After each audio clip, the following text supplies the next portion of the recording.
Find out if you are already a victim today. Please go to HomeTitleLock.com and use promo code BILL to get a free title history report, plus a free trial of their $1 million triple lock protection. On this Thursday, last week I filed a column comparing the style of President Trump to previous presidents Andrew Jackson and Theodore Roosevelt. The point is that Mr. Trump is governing as a strong man leader who gets things done by using naked power. The Middle East chieftains like that because they govern the same way, without constitutional restraints that we have in America. The Chinese respect unbridled authority, and so does Putin, who still idolizes the mass murderer Stalin to this day. But here in the USA, millions do not like authoritarian leadership, even if it stays within legal bounds. The woke and Me Too movements are dedicated to bringing down male power. And some politicians, perhaps most, have become terrified. Barack Obama and Joe Biden did not lead with swagger. Neither did George W. Bush. They were all rather conventional and at times timid. Donald Trump completely rejects that approach. He is the king of swagger, as well as a very impatient man. Get it done, we'll find a way to keep it legal. It doesn't always work out, but in less than a year, President Trump has shaken up the entire world. Back after this. What happens when flu season hits and your medicine cabinet is empty? Don't get caught off guard. All Family Pharmacy makes it simple to prepare. If you want to be proactive with your health, this is the pharmacy for you. Stock up now on Tamiflu, antibiotics, antivirals, ivermectin, immune support, and much more. Delivered fast with a doctor's prescription included. Visit All Family Pharmacy, one word, allfamilypharmacy.com/Bill. Use promo code BILL to save 10%. That is the Morning O'Reilly Update. More analysis later on. From the Michaels Flooring Outlet Weather Center. I'm meteorologist Chance Gotch with your first alert forecast. This morning, we're tracking temperatures into the lower 60s this afternoon. We'll continue to rise back towards lower 80s, looking at mostly sunny skies. Very similar conditions into Friday, a little bit more of an increase in cloud cover. Then Saturday, looking at chances of showers and storms, going to see a low risk for some strong to severe storms by the afternoon hours. After that, we're going to be looking into Sunday. Temperatures will cool down with increase in the winds. In the first alert for Weather Center, I'm meteorologist Chance Gotch. Let's get moving, St. Louis. This is Mike Ferguson in the morning on News Talk STL. What is next for the animal shelter in St. Louis County? Of course, we've had more debate and more movement on that. We're going to talk to County Councilman Mike Archer about that right around 6:35. Also, later on today, did you see this announcement that came out this week? The city of St. Charles and the county of St. Charles, they're doing basically a big land deal. And that means that what's now City Hall is going to go to the control and the ownership of the county. So County Executive Steve Ehlmann is going to be with us at 8:05 to kind of explain what's happening, what land is being swapped where, and most importantly, why and what it means to you. So we've got a lot of ground to cover today. Oh, by the way, Lieutenant Governor David Wasinger going to be with us as well. So yeah, a lot of good information today. Hey, good morning. Mike Ferguson here. Happy Thursday to you. Don't forget, get your 80s bump music requests in to Jerome. Got to get that in by, frankly, right around early afternoon today, if not this morning, so he can put that in the pile and see which ones make the cut for tomorrow.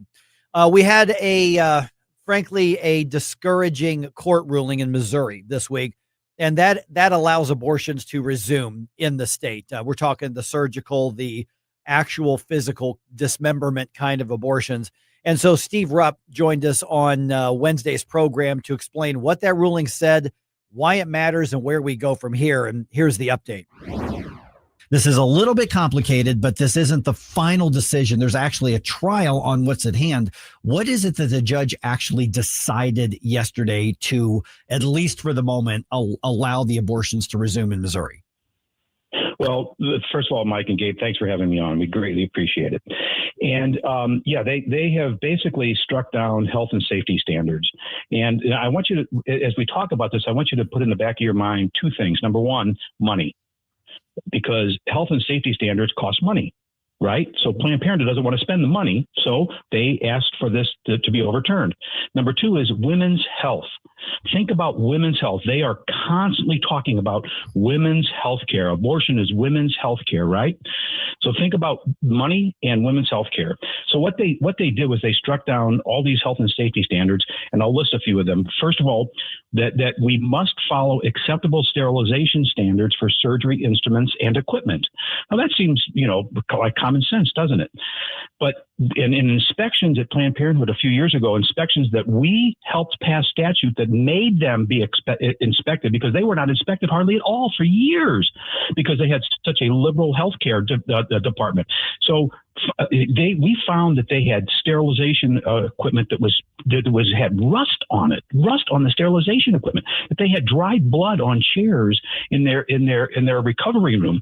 That they were not sterilizing instruments, and so these health and safety standards are essential to women's health, and they're trying to do away with those. Another one is sufficient exams to determine a child's gestational age, to identify pre-existing complications and things that could affect the type of procedure that they're going to go through. Anesthesia, pre and post-op management, all of those things are gone. Require ultrasound only be performed by doctors or licensed medical technicians.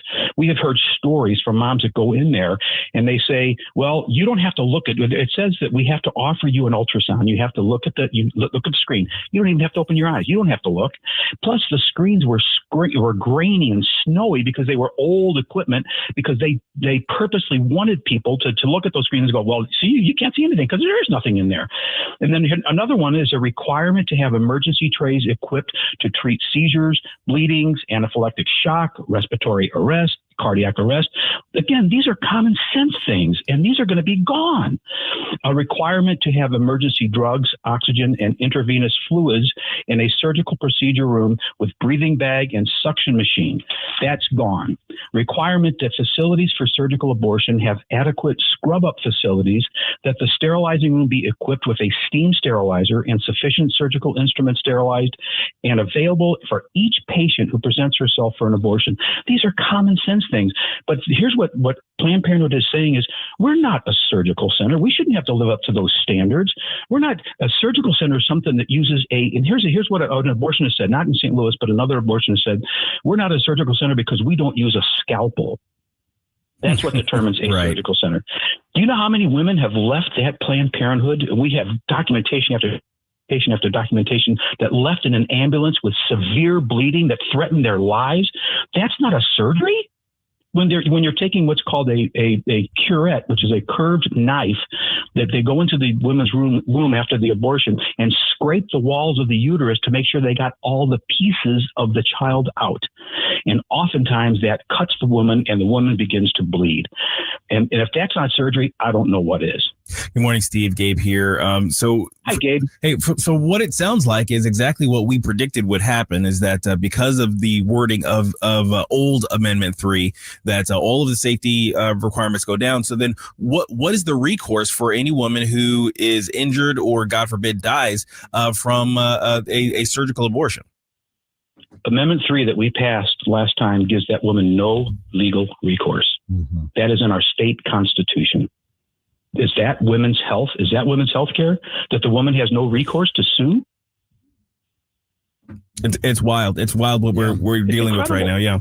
Yeah. I mean, that's a proactive immunity that, as far as I know, doesn't exist anywhere else in our country other than big pharma over the COVID stuff. And I'm not trying to make a joke, but it's so unusual for a proactive immunity that I don't know that people knew that they were voting on that. That was buried somewhere deep within the language that wasn't even on the ballot, I don't think. No, we told them. Yeah, we told them. Yeah. And you guys told them for sure.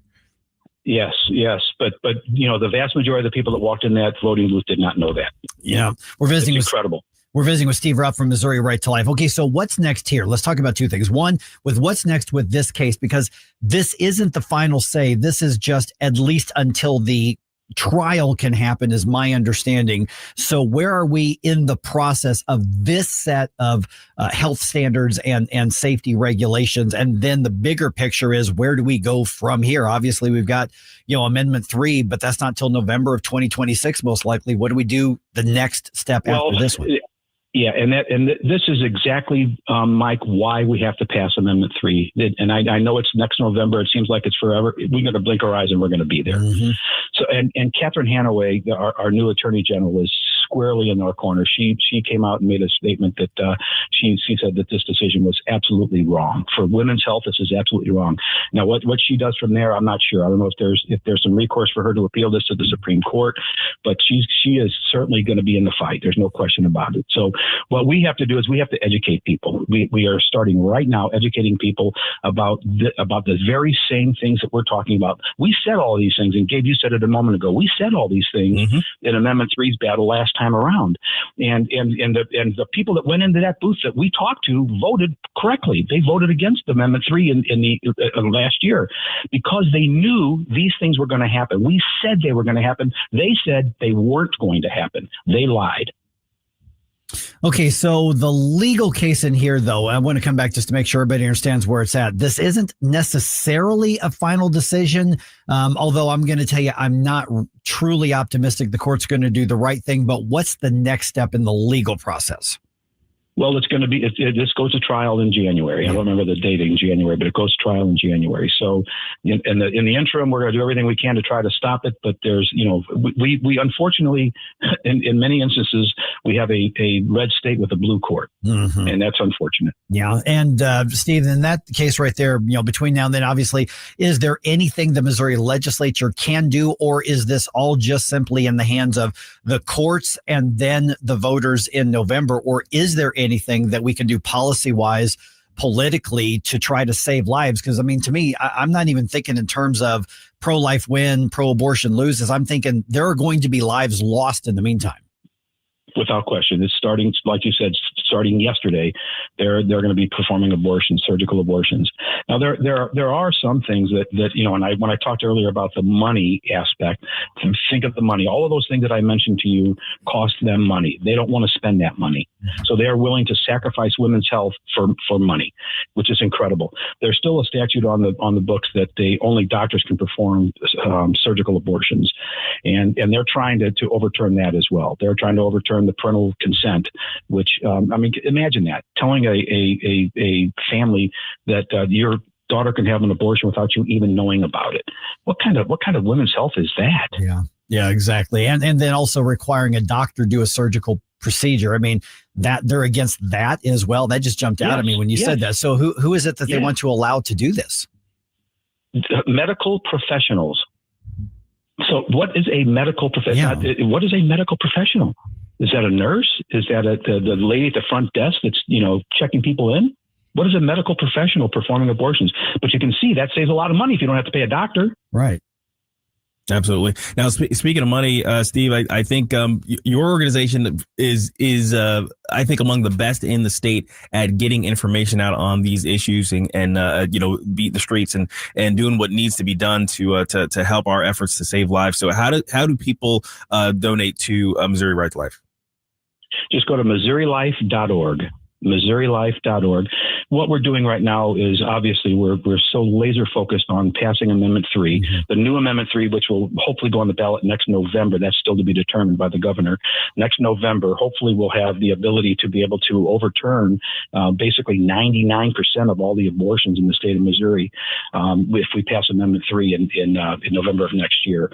So we've got to educate people on these very issues. We've got to educate people that what they put into that into the Constitution, the state Constitution has abortion glorified in our state Constitution. We have got to stop that. That's insanity. It's, all the things that we just talked about just now, all of these safety standards, this is just common sense. Who would be against any one of those things that I read? Who would be against any of them? And they're against all of them. This is not about women's health. This is about money. And with the new Amendment 3, should it pass, God willing, those existing statutes that cover these sorts of things will be reinstated. Is that correct? Yes, correct. All Yeah. right. So with the legislature would not have to repass them. They would just go back into effect. Right. All right, 314-912-1019. Of course, like I said before, send Jerome your 80s bump music request for this week. Send those to Jerome at NewsTalkSTL.com. County Councilman Mike Archer coming your way here right around 6:35. We'll get the update on what's ahead for the animal shelter that has been in disarray, unlicensed, licensed, now overcrowded again. And we'll bring that to you just ahead here on 1019 and 94.1 News Talk STL. We talk about race relations. This conversation has completely made me crazy. This is complete insanity. And I'm sick and tired of it. 1019 and 94.1. I find it to be a conversation starter. News Talk STL.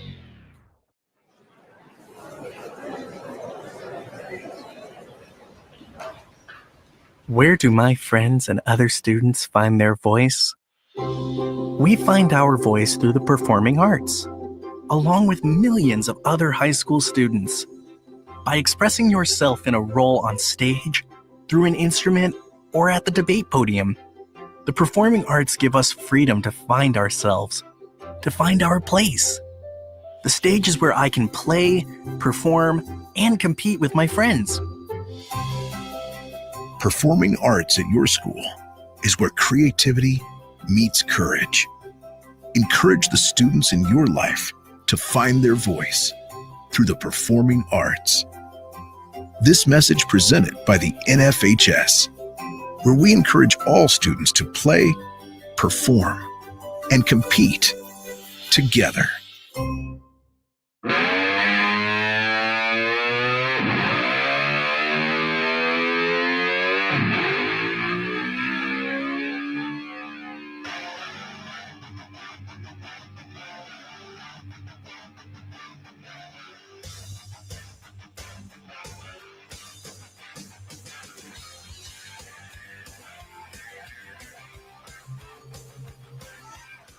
Get up, St. Louis. It's Mike Ferguson in the morning. This whole redistricting thing in Missouri, man, this is getting intense. Yeah. We've now basically got 3 different battlefronts, if you will, on this whole thing. And so I want to get into that just a little bit because you've got the legal aspect of it. You've got the, do we have a right to petition our government got part of it. And then to me, you've also got the other side of this that says there's going to be maybe tens of millions of dollars. If you look at all of the money that's being spent, okay, you're looking at money being spent, first of all, for the state legislature to call the special, or the governor to call the special session for the state legislature and gerrymander the districts, with also the lawsuits that are challenging all of that to try to stop it from happening. And then now you've got the activist group, the left-wing activist group that's petitioning to put a referendum on this. Okay, so that'll cost money. There's now a lawsuit against that to try to stop that from getting to the ballot. So you're looking, and then you get into likely all of the campaigning and ads on both sides. Yeah. Okay. So you're looking at tens of millions of dollars in Missouri. And I'm going to go into more depth on this a little bit later on. That's over 1 seat, 1 vote in the U.S. House. And of course, it's not like there's anything else in all of Missouri that money would be better spent on. It, of course, getting 1 seat in a majority already dominating Red Sea, beautiful Red Sea, I may add. There you go. But that just seems kind of like a waste to me. Yeah, but it also shows you how high the stakes are in Congress that politicians and activists are willing to spend tens of millions of dollars over 1 vote out of 435. Yeah. 1. That also tells me something different, which we'll get into around 7 o'clock, or in the 7 o'clock hour here as well. So I think it's interesting, but here's what's going on. So this activist group, which we've told you about, they are doing the petitions, trying to get the basically challenge to the new map on the ballot. So the legislature passed the new map, the gerrymandered map. And then, and by the way, I'm not saying that as an insult. I'm just saying it as is. It is what it is. As a matter of fact. As a matter of fact, it's a gerrymandered district. Texas gerrymandered their district. Illinois has gerrymandered this district. California Democrats are trying to I'm just stating it because I'd rather just call it what it is and just be honest about it. Because to look at the map, and I looked at it again today, the new 5th district is just nonsense. But you know what? That's what it takes to give the Republicans another vote. So that's the way it is. But because I'm sorry, you don't have rural farmland, East Central Missouri in the same district as downtown Kansas City and say, oh yeah, that makes sense for that district. But it is what it is. So here's where we're at with that. This activist group wants to put this on the ballot. If they get enough signatures to put it on the ballot, they block that map from going into place in 2026 because then voters have to vote on it in 2026. And voters can accept the map or they can reject the map at that point. But let's say they accept it and give the Republicans another seat in Congress.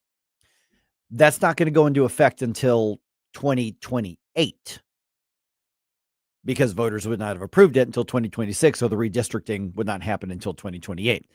So the Secretary of State, and we'll have more details in the news up here in a little bit, has apparently going to federal court to try to block that from even getting on the ballot. I don't get that. I don't understand what case is being made if Missouri law allows the referendum process. Now, it is important for us to have initiative petition reform, which we're already also going to be deciding, but we're not talking about that here. This is a referendum. This isn't a state constitutional amendment. So I'm not sure what the argument here, other than try to use lawfare to sort of slow it down. But it's our side that's doing it, so it's okay. Are you really about to have me defend putting the redistricting on a ballot now? But no, I'm not, because I'm not going to sign the petition, even though I think the gerrymandering is that's all it is just partisan gerrymandering. But I'm not signing the petition. So I'm not advocating that it goes on the ballot. I'm just not sure what Catherine Hanaway, who I think otherwise is going to be a very good and has been so far in her weeks of being on the job, has been a good attorney general. I'm just not really sure that she's got a case here. Well, again, I am not a fan of this redistricting thing at all anyways. But then to have it be something that is playing by the rules and then to have a judge say, well, I'm already not a fan of judges almost more than I'm a fan of redistricting. So it's like a rock and a hard place almost. Because here's the other side of that is the Secretary of State, Denny Hoskins, his office went through the whole thing and they approved the referendum for petitions. So they basically said, okay, you filed everything right. The language looks appropriate. And so, okay, you can start collecting signatures. That's part of the Secretary of State's job. It's not his job to say, I like it or don't like it. It's, do you meet the legal requirements under Missouri law or not? And I guess it was yesterday, he says, okay, you've got the green light to go start gathering petitions. And the group that's behind it, this left-wing group behind it, they say, we've already got over 100,000 petitions. We're good to go. And the Secretary of State went, no, you gathered those before there was even a petition approved. So none of those count. Basically, you have to start completely over. And so expect a lawsuit on that. Now, the left is trying to argue, and the media, I suspect, is going to try to argue he's invalidating voters who have put this on. But here's the thing, though. I think Denny's right about that. Denny Hoskins, Secretary of State, I think Denny's right about that. In that, because if anything got changed, there's no referendum to petition on until it gets cleared through the process. And that just happened this week. So they've been gathering signatures for weeks, assuming this is going to get approved. And even though they were right, they did it before there was anything to petition. That may be splitting hairs, but I think he's right. And so they may have to start completely over on that. And so then we put the message out saying, by the way, anybody who's asking for a signature on a petition, it is not a conservative thing. So, that's something to remind out there. Okay. So you've got that aspect of it, which I'm sure will be held up in court, and we'll see how it goes. It depends on which court. I mean, there's a lot of, judges in Missouri who just are not in tune with the people of Missouri. All over the United States. Right. Yeah. And to some degree, you need them to be that independent because, I don't want judges who are going to take a popular vote in Dearborn, Michigan over people's rights. Mhm. Okay. Or in parts of Minnesota, like Minneapolis because they're simply going to say, well, what does the Quran say? I mean, especially in Dearborn, you don't want that. You want them. But the fact of the matter is that the courts in Missouri have tended to favor the left on ballot stuff, because honestly, that's the only way they're going to get anything is if they abuse the ballot system. So there's a lot to that, which we'll get into here just a little bit later. It's kind of fascinating from like a political battle sort of thing. But there's a lot of money, and I think there's a much bigger point that a lot of people are missing, or they understand it, they just don't want to talk about it. And I'm talking about both sides, by the way. So we'll get into that. I'll give you my hot take just a little bit. It's 5:55. Okay. Also, I think 7:20, because I want a lot of people to be able to weigh in on this. You ever worked in a restaurant, Jerome? Oh yeah. Yeah. Okay. I have to. I think everybody should do some time waiting tables. That should be mandatory. I Yes. absolutely. As far as life formation, deal with good people and terrible people, and also serve other people at some point. I think that's something that would be good for everybody. And learn definitely how to handle stressful situations without having a mental health meltdown. Exactly. Yes. Communication and all those sorts of things. So yeah, that's because I've waited tables in multiple different restaurants as I got through college. And I learned a lot from it. It's one of the reasons I don't like people more than I do, but I'm just saying, okay. But I think it's a really important experience. But here's the thing. There's a whole lot of businesses out there. I don't want to say the majority, because I don't know if I'm right about that, but I suspect the majority of restaurants out there are small businesses. Yeah. And profit margins are pretty slim on those. And they're getting hammered now by things like tariffs and inflation and all those sorts of things. So that they're getting hurt. Camo V did an interesting story. Russell Kinsall did an interesting story last night. And he went out to a restaurant that I go to regularly, Michael's Bar and Grill in Maplewood, right there in Manchester, McCausland. Greek restaurant, but they also have like burgers and stuff, and it's a bar and grill. Good food, always busy. And they were kind of using Michael's as an example of the increasing trend. We've already had the trend, but increasing trend apparently of just dine and dash and stealing from restaurants. Which don't do that. Right. Because it's costing a lot of money. But here's what Michael's has done. They've now got cameras basically everywhere. So the small business has had to spend tens, if not, or thousands, if not tens of thousands of dollars on everything from inside the restaurant, cameras, facial recognition, license plate read. I mean, you name it. And so what's happening when you dine and dash, they're going to put your picture on Facebook. Hey, you walked out and it's already worked with one guy who came back groveling back and paid his bill and settled up and that sort of thing. But apparently this is getting to be a big enough problem that restaurants and the Restaurant Association are now saying things like, okay, you got to invest in like table paying your bill. You need to start pre-authorizing, credit cards. So you walk in with a credit or debit card, they will run that before you order your meal. Mm-hmm. Now, I don't know if restaurants are actually going to do that, because that's kind of offensive to a lot of people, because what you're basically saying is, I don't trust you to pay your bill, and we're going to completely flip the dynamic that we've had for 100 years, or more in this country, but they're not being left a lot of choice. Yeah, it's really a shame, the deterioration of I wouldn't even say a high trust society, just any trust in society. Yeah. I mean, growing up, I was one of the types that I didn't engage in theft, but it was something where it's like, well, if it's a Walmart, if it's a big corporation, doesn't matter to them. Yeah, it is what it is, and we justify it. Yeah, but doing that to like mom and pop, locally owned, that you are just a despicable human being at that point. By the way, it's bad to do it to any businesses, just to let you know. But yeah, I've heard that too. It's like, Walmart, who cares? They've got the money. We were like 15, 16. Right. It's but yeah, with them. And so I'm going to play part of that story a little bit later on. I just thought it was really fascinating. I guess one, because I eat there a lot. Well, when I used to go out to eat a lot, I don't go out to restaurants as much because I'm trying to stay in shape and all that kind of stuff. But if you want a really good gyro, they've got it. It's really good there. Well, and it's all across the nation as well. I mean, I've seen issues with there people out there that they go and they do like these mass theft things, and then the business closes, and then what are you supposed to do after that? Like, it's just ridiculous.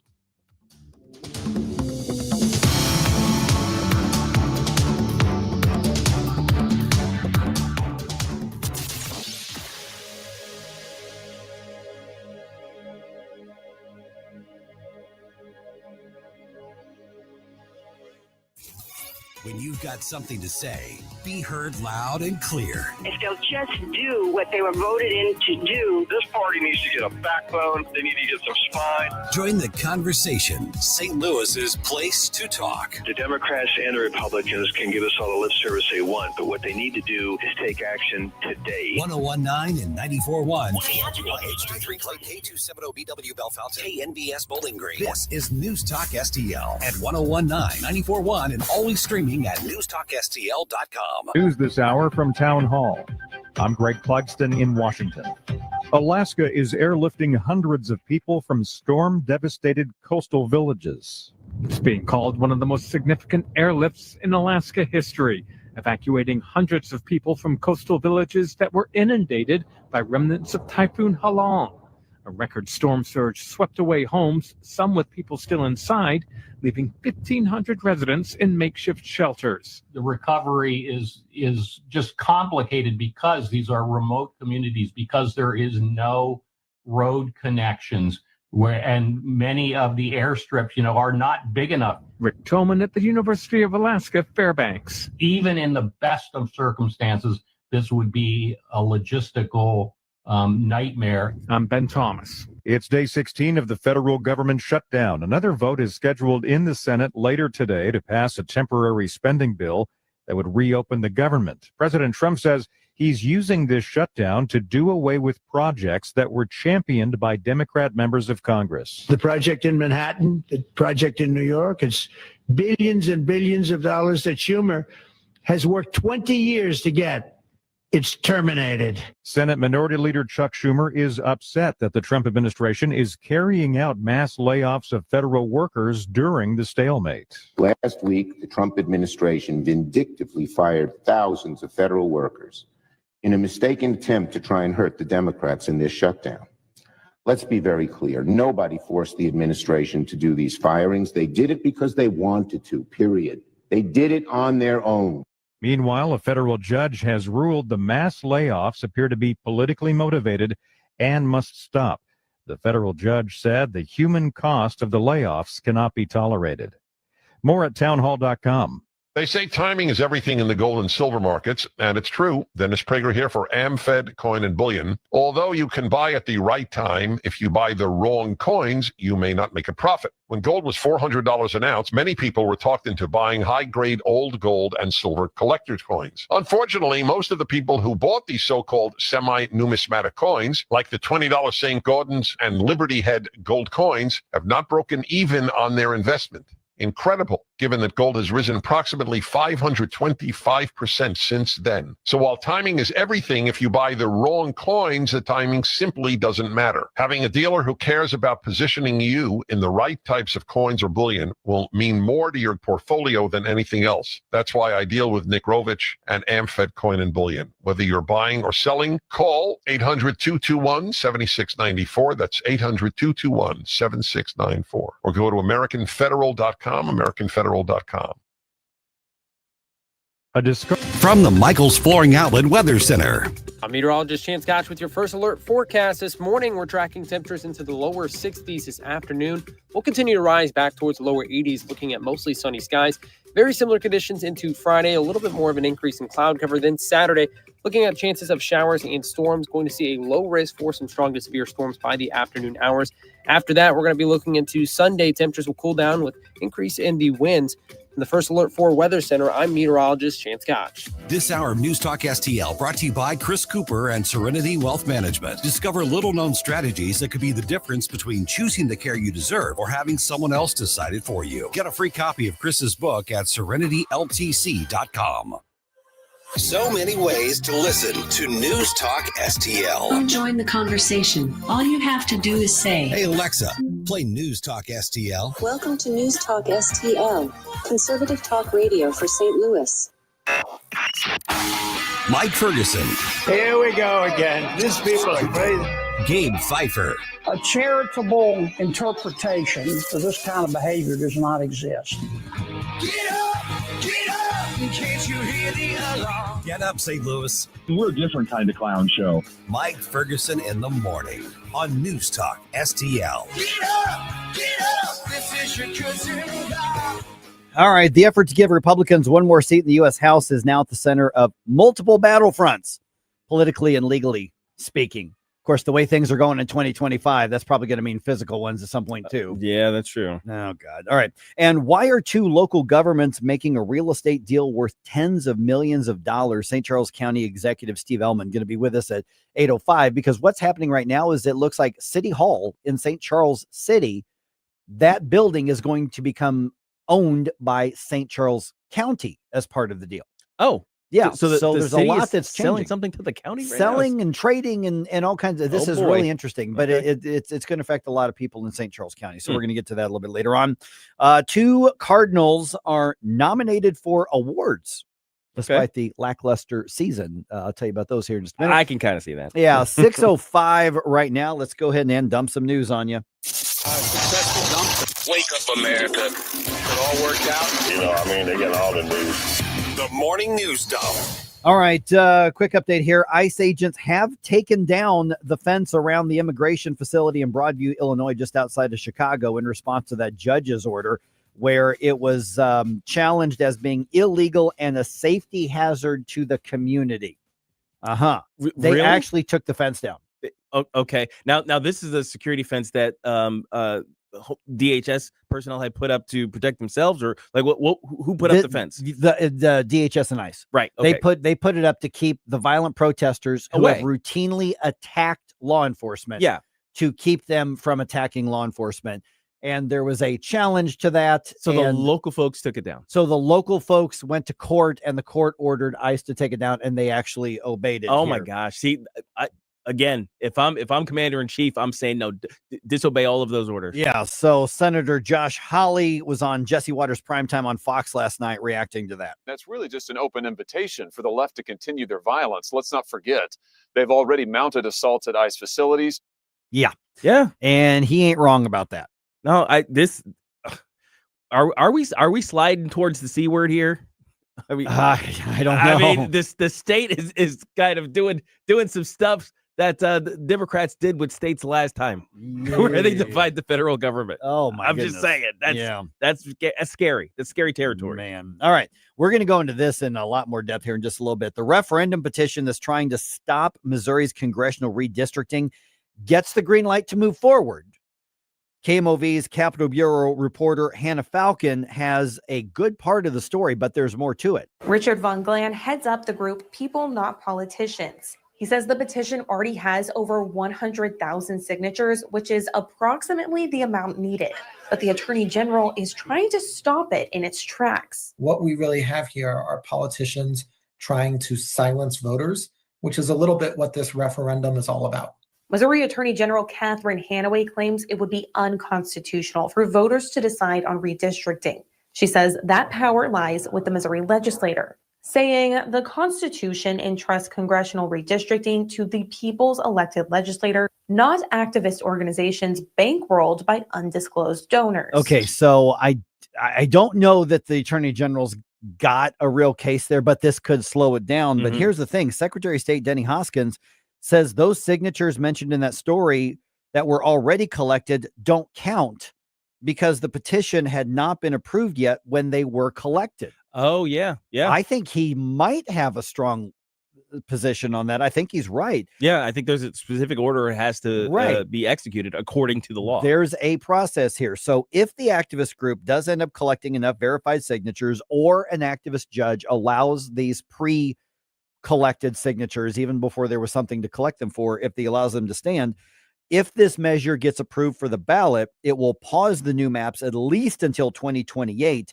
And that's if voters reject the referendum and accept the map in 2026. Okay, so it's a little bit confusing. Yeah, there's but a we're lot going to there. make Oh my sense of gosh. it. Yeah, we're going to, with a lot of moving parts here, we're going to make sense of that here in just a little bit, because it's multiple things. But I think there's a much bigger picture that a lot of people just aren't talking about. We're so caught up in the forest and the trees sort of thing of the redistricting battle that we're missing the bigger picture. And I think we'll get into that in a little bit here as well. Okay.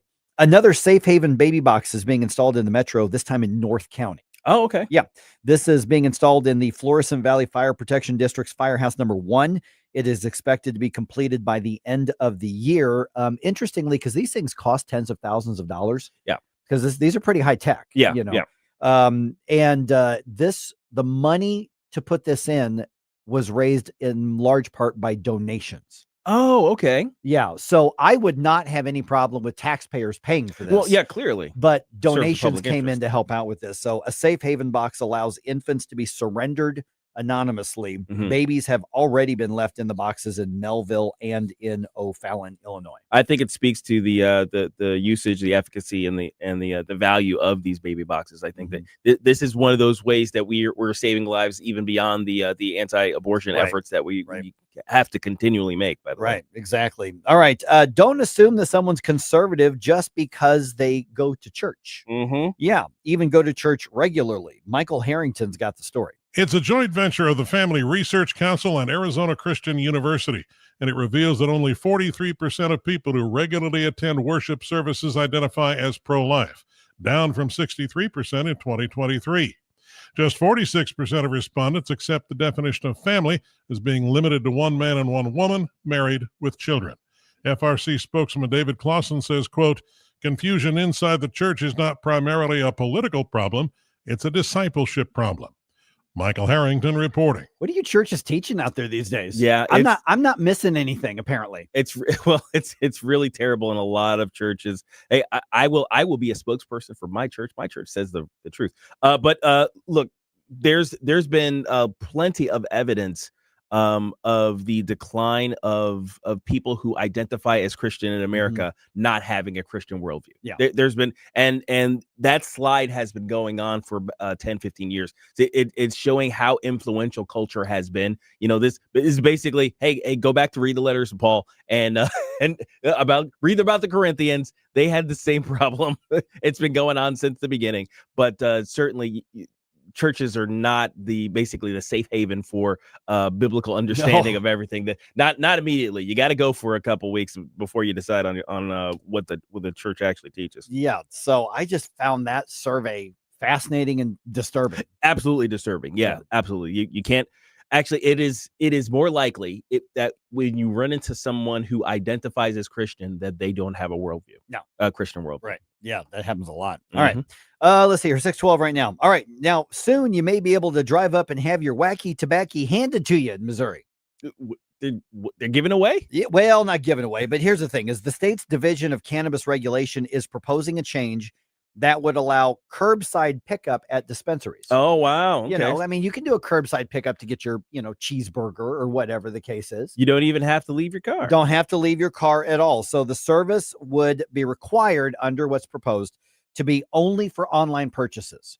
So you can't just drive up and say, yeah, I'll take this one or that one or whatever. So not a true drive-through. No. But sort of a mobile pickup. Yeah. You would have to come in having already paid for it. So no cash or credit cards exchange at the time. You would have to do it up front before you got there. Yeah, because that would look too much like a drug deal. Like a drug. Well, this is just a classier, better drug deal because by the definition, it's actually a drug deal. Yeah, it is. It's just a legal drug deal. What's funny is, funny weird, not funny ha, is back in the day when I lived in the hood in New York, you're just describing a drug deal. Yeah. Somebody would drive up. Another guy would come over. He's got a bag. There's money, and the bag exchanged. Yeah, there was a drug, and it happened every day. Yeah, on my street. And I'm thinking about this. I'm like, wait a second. It's like, well, so this new rule in the law will allow for drug deals. Yeah, that's what we're talking about right now. So minus the cash exchange because because you just got to show like the receipt or the thing on your phone or whatever. Yeah, probably your ID. I would suspect. Thanks technology. So regulators are now accepting public feedback on the idea through the 28th of this month. If you want to submit your comments, you can do that through the Department of Health and Human Services website here. Real quick note. Let's be real about something. Blues got whooped. Oh, yeah. At home. Was not pretty. For the rest of this story right here, Jerome. To make matters worse, they got whooped by the Blackhawks. At home. Oh, final score was 8-3. That's all I'm going to say. Hates it. That's all I'm going to say about that. All right, what we got here? All right, we have Dave. It sounds like you struck a bit of a nerve with him. And I'd like to add some comments. All right, Dave, what you got, Dave? Just so you know, got about a minute. Just so you know. I'll get it, and I apologize for calling 2 days in a row. Hey, the baby boxes, I think, are fantastic. And if I get emotional, I apologize. You're good. I now have a 11-month-old granddaughter who was a huge surprise. Mm-hmm. And dads and moms, you need to make sure to tell your kids, for your family, my family, adoption or abortion wasn't an option. We deal with it together. And man, I couldn't imagine my life without her. Yep, that's You right. know. They're a blessing, aren't they? Oh my God. Guys, I'm sorry. She's Don't be sorry. I mean, she's, what I'm hearing and what I'm feeling, Dave, is somebody who values life the way we should. Mm-hmm. She's brought our family a lot closer. Mm-hmm. Divides that were in my family, she has helped heal. It's magical, isn't it? It really is. What's her first name, Dave? Well, her name is Evangeline. Okay. We call her Evie. We call her Evie. Mm-hmm. Yeah. Yeah. So that's a great name. I apologize for being so emotional, but let me tell you what. This baby, I guess that she's healed our family. A definite angel from God. And I told my daughter, I said, thank you for doing what you should have done and bringing her home. I said, because as a family, yes, was it a surprise? As a dad, was I pissed because dads are stupid? We don't say our real feelings. We get mad. I told her, I said, thank you for this angel. Absolutely. Yep. Because what matters now is the future, and so I'm glad your family's healing from that. That's a great story, Dave. I really appreciate it. Thanks, Dave. Well, thanks, guys. Have a great day, and I always appreciate you taking my call. You got it. Appreciate you. Got it. All right, 314-912-1019. Evangeline means bearer of good news. Oh, really? Oh, wow. That's awesome.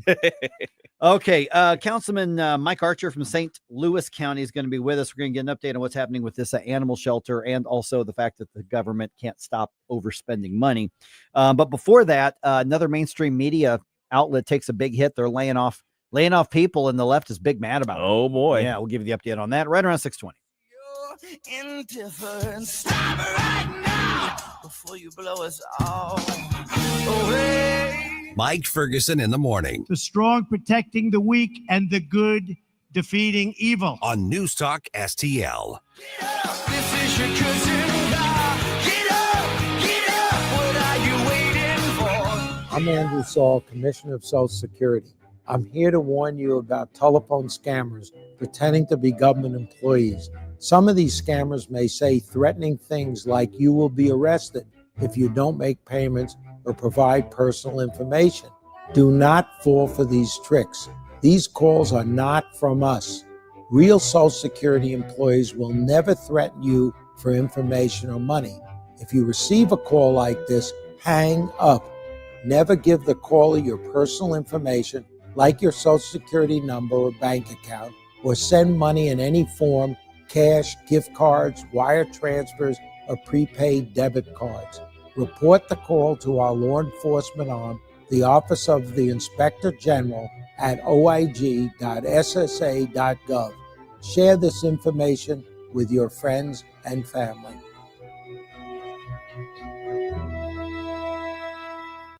Number one for live and local Conservative talk. I'm very angry. I've heard a lot of people talking about gun control. You have to wave a magic wand and get rid of the establishment. This maniac is going to inspire the next maniac. News, analysis, opinion. But my focus is kind of a mental health crisis. Swamp's not going to drain itself. I'm just sick of the protesting in general, and that's why it's so very important to be prepared. 101.9 and 94.1. St. Louis is number one for conservative talk. News Talk STL. News Talk STL is proud to have Doug Voss of Safe Bunny Radio as part of our lineup each week. Doug has been a staple on the St. Louis radio airways for many years as one of the leading financial experts in the area. You can now hear Doug and Safe Bunny Radio every weekend on News Talk STL. But in case you miss anything, you can check it all out at DougVossSafeBunnyRadio.com. What else do our listeners need to know, Doug? Simply put, I focus on helping pre-retirees and retirees build, preserve, and protect retirement assets, and I've been helping my clients clients solve their insurance and financial needs for the past 33 years. I also strive to educate my clients on how to prepare for retirement, minimize the impact of market volatility on their assets, and deal with the challenges of increased longevity. Call me today at 844-676-SAFE. That's 844-676-7233. Doug Voss is a registered representative. Securities offered through DHL Securities, LLLP, member FINRA and SIPC. Now, the Free Market Minute, brought to you by the Hammond Institute for Free Enterprise at Lindenwood University. Hey, it's Mike Ferguson from The Morning Show, and I'm here with Dr. Grant Black. And Grant, does having more economic freedom make a difference in people's lives, such as maybe helping reduce poverty? It definitely makes a difference. Economic freedom is critical for fostering well-being and prosperity. It enables people to make their own choices and pursue their own interest, like choosing careers, starting businesses, and innovating to make the world better. It thrives in environments that empower people, promote competition, and protect property rights, all while being supported by limited and healthy government. Economic freedom is a catalyst for generating higher incomes, greater wealth, more opportunities, better access to education, and improved health at all levels of society. It makes a difference. The John W. Hammond Institute for Free Enterprise at Lindenwood University fosters and examines market-oriented approaches to economic and social issues. To learn more, visit hammondinstitute.org. This hour of Mike Ferguson in the Morning is brought to you by Stifel. Request a portfolio review from your Stifel financial advisor at stifel.com. That's STIFEL.com.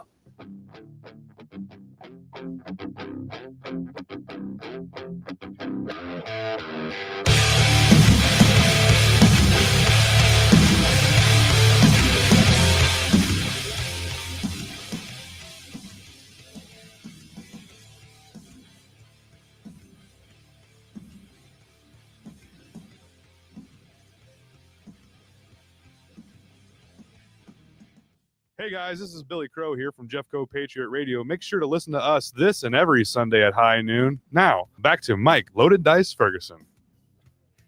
But I'm the loaded dice who's not in jail right now. Yeah, exactly. Just to put that up here. Okay, just saying. All right, another round of layoffs in the world of leftist media. And this has got some leftist, smallest violin, big mad, smallest violin. Exactly.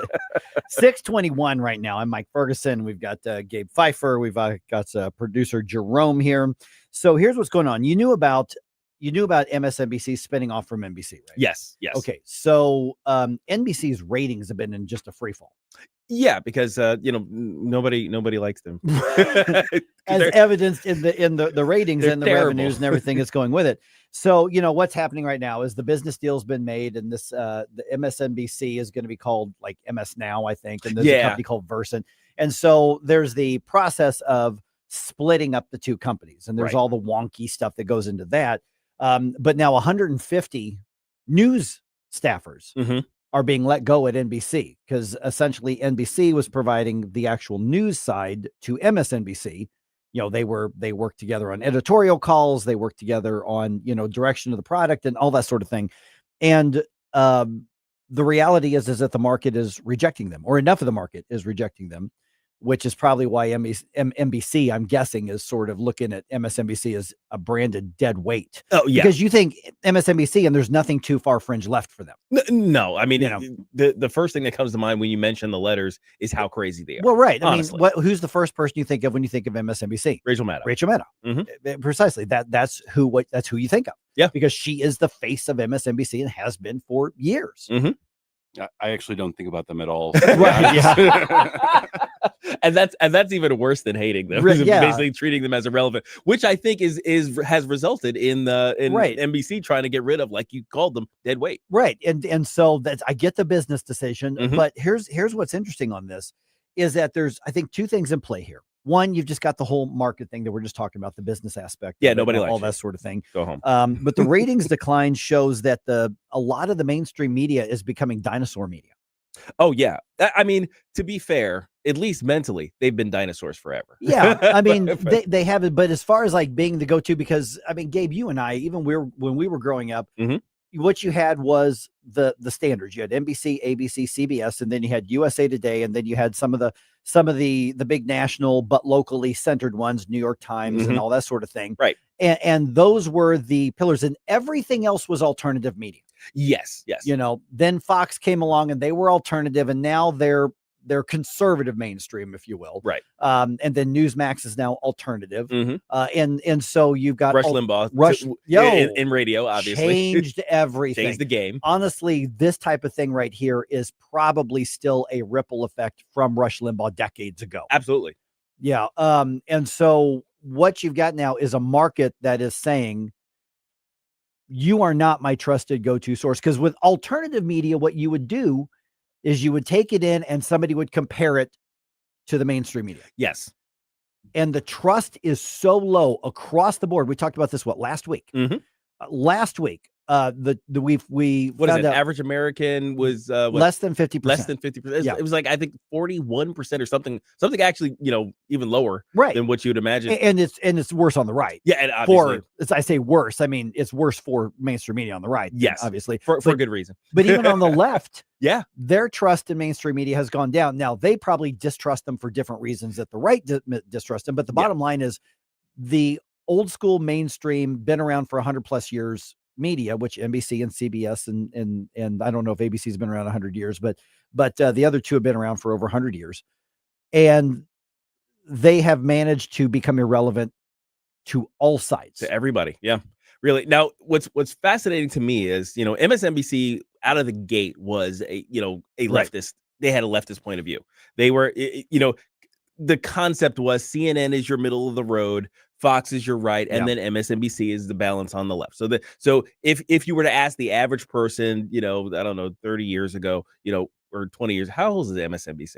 I don't know. If you ask the average person at the beginning of this whole deal, that's how they would describe the media eco landscape. With CNN in the middle, MSNBC on the far left, and Fox on the right. So it used to be, at least, that if you were watching, you knew which perspective they were coming from, and you could kind of digest what they were presenting and how they were presenting it, because you knew what their point of view was. At the very least, I appreciated the fact that they weren't necessarily trying to be the balance or calling themselves the balanced news people.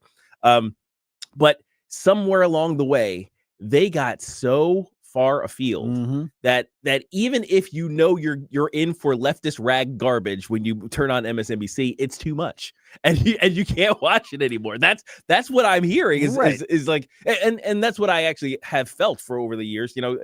Occasionally I would pop over to MSNBC. Okay, what are these crazies talking about? What's the little sounder we have? Mommy, what are these Democrats up to now? I would go and poke my head in and see what's going on, but it's insufferable. Yeah. It's disgusting, and it's hard to watch. And we've some got people aren't watching anymore. We've got a couple of the fringe right streaming wannabe cable channels that I'm just as annoyed by, because they're so amateurish and so bad at what they do. And they're basically like, we're going to be the mouthpiece and the lapdog for whatever we're told to say, just on the right. And so I don't respect that either. Right. But that's the thing, is I think people don't respect the institution of media. And I think it's a bad thing in that we should have a trustworthy institution of media, but we don't. Yeah. So it's a good thing that we are skeptical, and it's a good thing we don't trust them because they've proven to be untrustworthy. But a lot of people, particularly on the left, I have a feeling that their low trust is because they're not echo chambering loud enough. Yeah, I think that's one of the differences. Yeah, I mean, well, considering that there are people who will go on TV, and I can't remember what the name of this politician was, but she had the audacity to go on TV and say that the media is captured by the right. I saw that. What lawmaker was that? Was that that was like 3 days ago. Yeah. She goes, well, the Republicans basically own all the media. And we're like, just about spit out my coffee. Councilman Mike Archer is here, and he's like, what? Yes. That actually happened. A sitting Congress critter actually said that. Yes, on national television. On national television. And it's funny because the anchor doing the interview was like,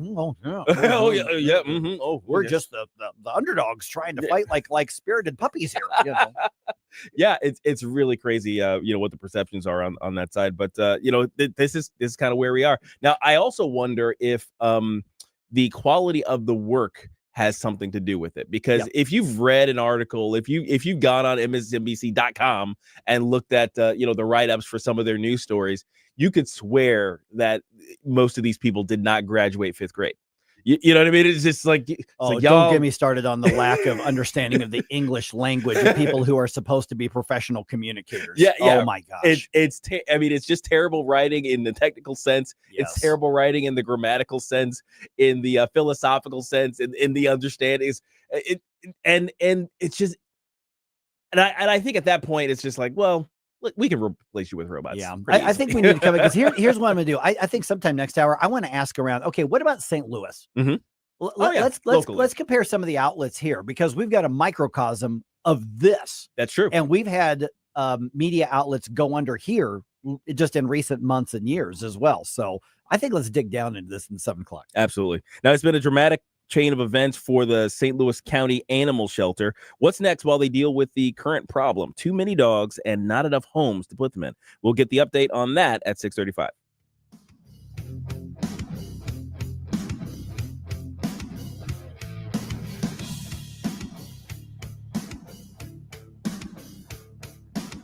Mike Ferguson in the morning. Someone in that control room is out of control. On News Talk STL.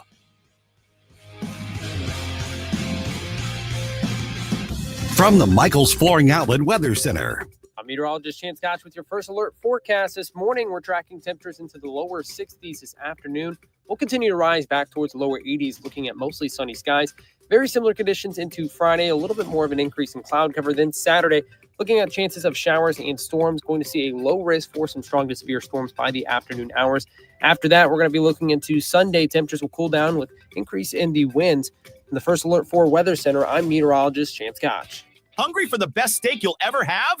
Head to the heart of Moscow Mills and discover Harry J's, a local landmark and family-owned steakhouse, serving up excellence since '98. From mouth-watering appetizers to decadent desserts, Harry J's has something for everyone. Enjoy our extensive bar selection while soaking in our friendly family atmosphere. Whether dine in or carry out, your meal is prepared to perfection. Make the drive to 300 Main Street and treat yourself to a taste of Moscow Mills' finest. Harry J's, more than a steakhouse. We're a tradition. JC's Wayback Machine. You know that emergency broadcast system thing? This is only a test, and then the goofy sounding tone. You know that system did not go off on 9/11? What happened? Also, my day with Regis and Kelly, and 3 separate incidents involving St. Louis area police trying to arrest me. Plus great tunes from the 90s, 80s, and 70s. All brought to you by the Weber Automotive Group. It's JC's Wayback Machine. Every Saturday night, 6 to 9. On News Talk STL. This December 13th, join wreaths across America at Belle Reve Gardens Cemetery as we remember the fallen, honor those who serve, and teach our children the value of freedom. Help us lay remembrance wreaths on the graves of our fallen heroes. Sponsor a wreath, volunteer, or bring your family to this meaningful tribute to our veterans, because every hero deserves to be remembered. Learn more and sponsor a wreath. Visit NewsTalkSTL.com. On the next Larry Connors USA. All eyes still on the Middle East. There is a peace plan, but will it hold? Latest developments today. Larry Connors USA. Now weeknights 6 until 8 on News Talk STL.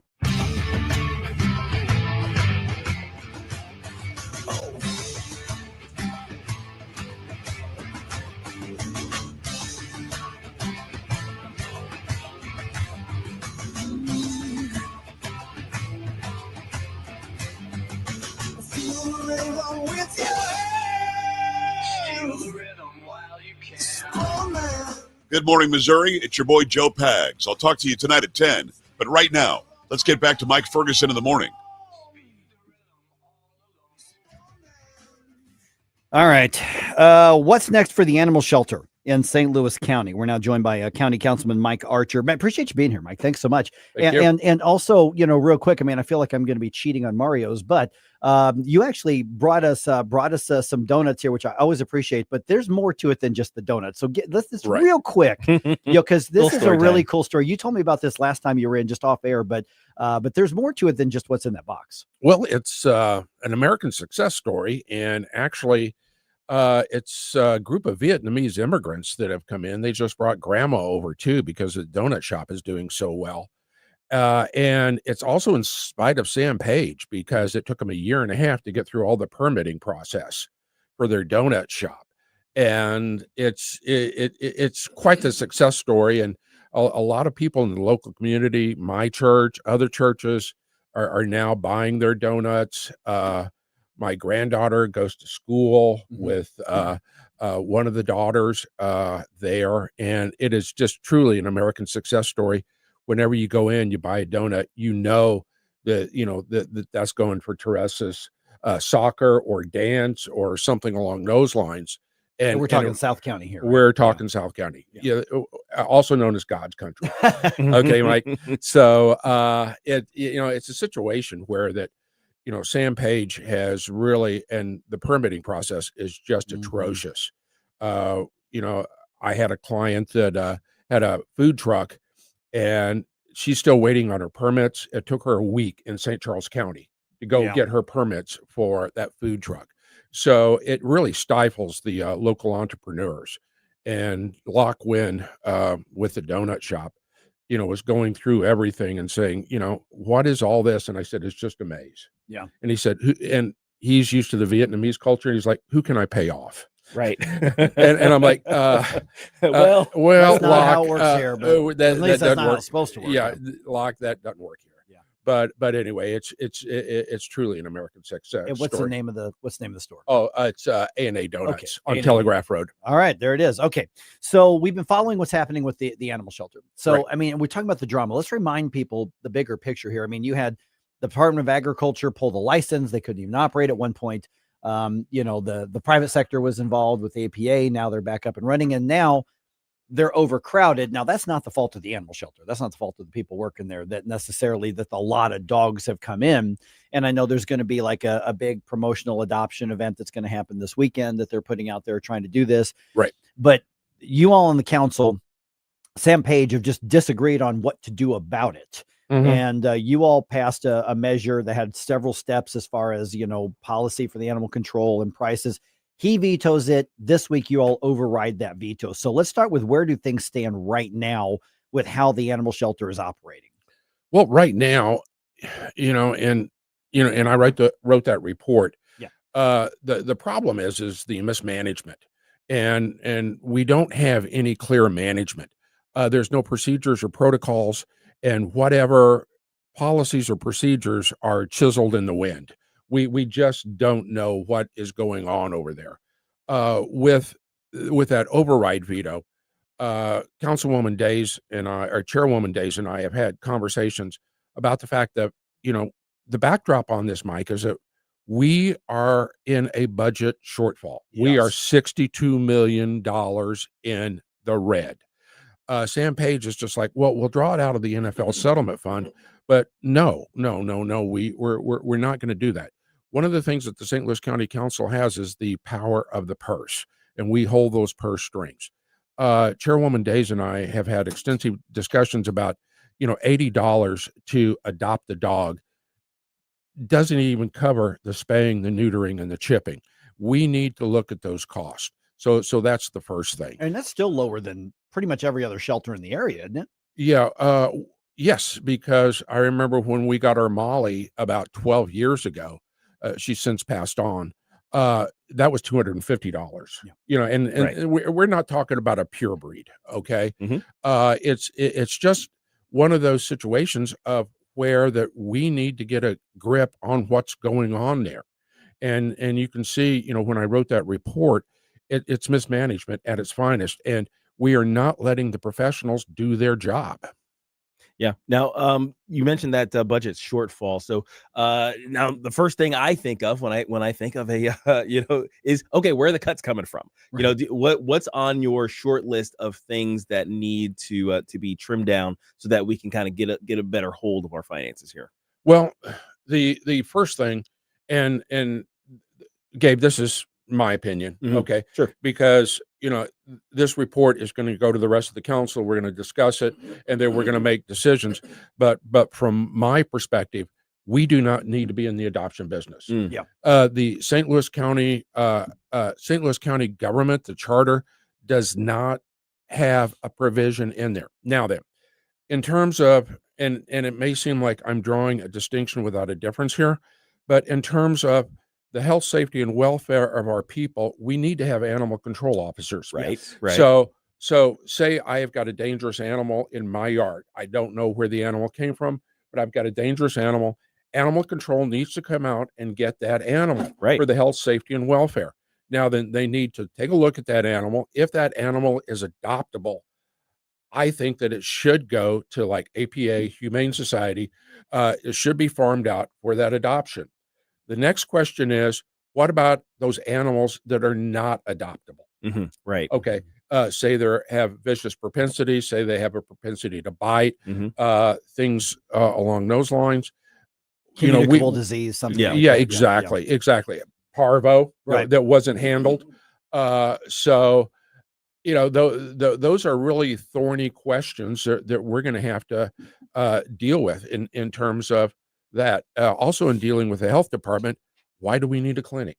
Yeah. And I've talked with Councilwoman Gretchen Bangert about that, and she has been looking at that. So I think in answer to your question, those are the two areas probably where we need to cut, and there's going to be a lot of other areas where that we are looking at. Right now, we're in budget season, and with the budget season, we're looking at everybody, and just like Parks wants to move over and refurbish a building, and they said, oh, by the way, it's going to be $8.5 million.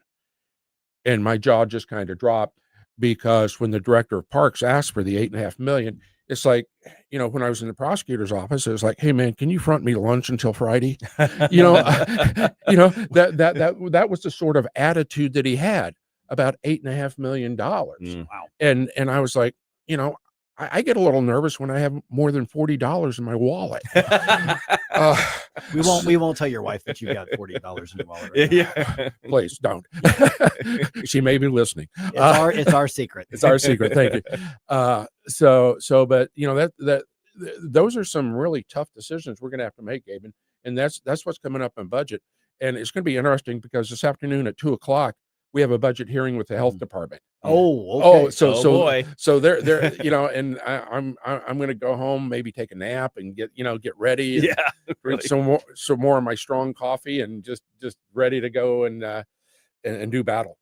Now, one of our listeners, Allison, is pointing out though that there are successfully run shelters and is wondering, is there a standardized management plan that could be followed to prevent some of these issues? Like a best practices kind of thing, maybe. Okay, yeah, something of that nature. Oh boy, here we go. So in other words, thank you for the question. Now, exactly. That's like a high hanging curveball. Thank you, man.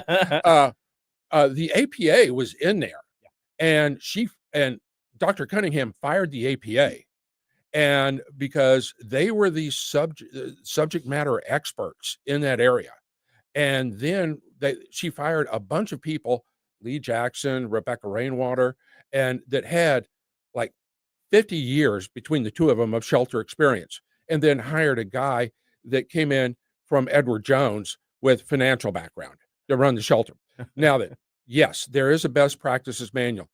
The APA, even though the APA and St. Louis County Health Department separated on, let's just say, not so amicable terms, left a playbook, and the playbook had best practices.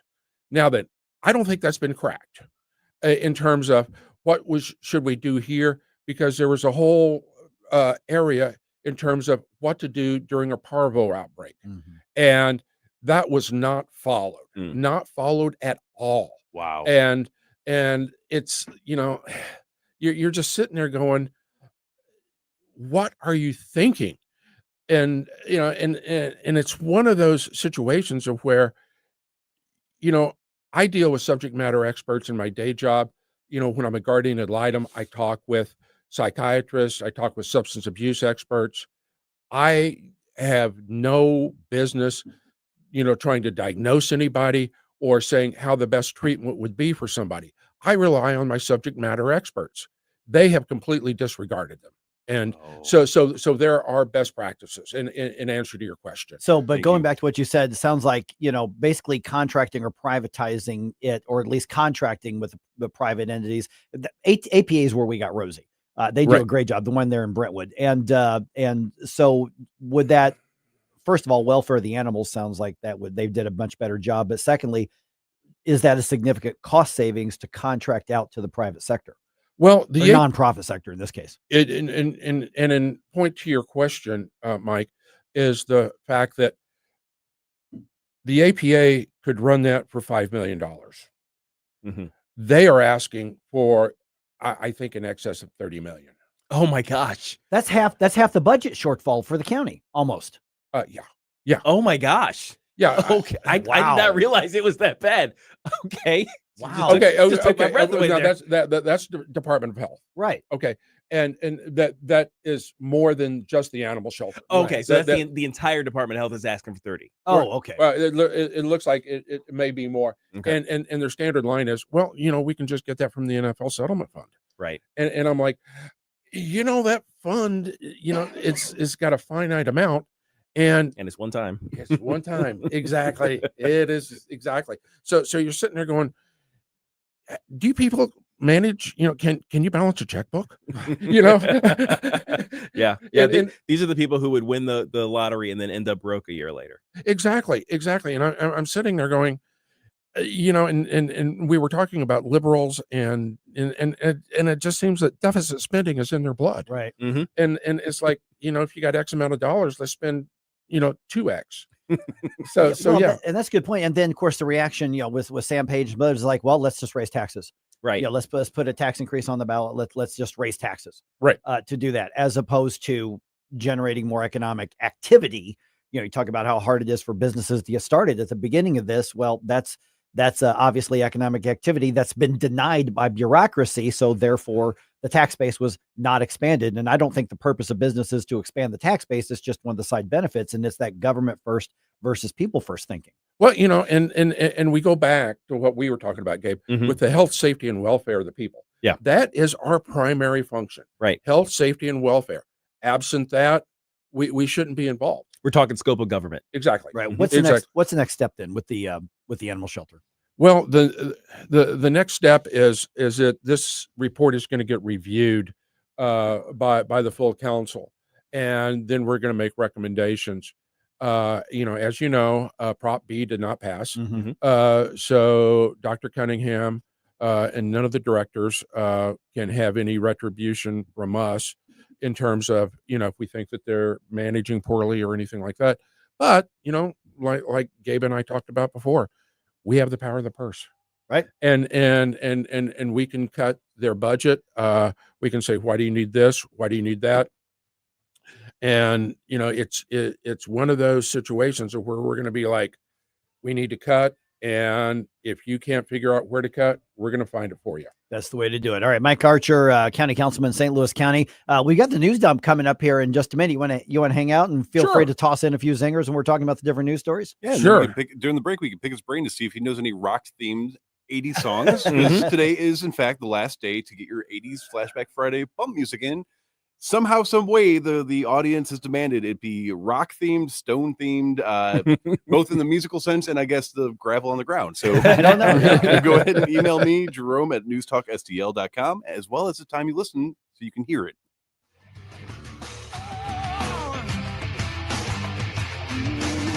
St. Louis's new choice for conservative talk. Live and local. I need to know what's going on in my city. News Talk STL. Hi, Chris Arps here. Join me and the team at Royal Banks, Missouri for their annual Economic Forecast Breakfast. The event takes place on Tuesday, November 18th at the factory in the district of the Chesterfield Valley. You'll hear from their experts and get a better understanding of what to expect from the U.S. economy in 2026 and beyond. Doors open at 7:30 a.m. and the program starts at 8 a.m. Attendance is free, but you do need to reserve a spot. You can RSVP by calling 314-212-1595. That's Royal Banks of Missouri. I'm Dr. TJ, owner of the Institute of Natural Health, co-owner of Optimal Nutraceuticals, and the host of Wellness One. Wellness One is designed to cut through the nonsense and provide you common sense science-based information regarding health and wellness. On the show, we discuss topics like thyroid health, gut health, hormone optimization, and many others. Our show airs Saturdays at 10 a.m. and 2 p.m. and Sundays at 11 a.m. and 3 p.m. right here on NewsTalkSTL. And you can visit us at inhstl.com. That's inhstl.com. Hey, St. Louis golfers, looking for a new golfing experience? Sugar Creek Golf Course was voted the most popular golf course in St. Louis. Book your tee time today at sugarcreekgolfcourse.com and join the fastest growing golf community in town, sugarcreekgolfcourse.com. Looking for an underwater adventure or a scaly new friend? Dive into Tropical World Pets on Watson Road. For 32 years, this family-owned wonderland has been St. Louis's go-to destination for all things aquatic and reptilian. With over 7,000 square feet of aquariums, we're home to the area's largest selection of freshwater fish, including rare cichlids you won't find anywhere else. But that's not all. We've got tarantulas, snakes, and lizards galore. Tropical World Pets, 314-849-4020, or visit twpstl.com.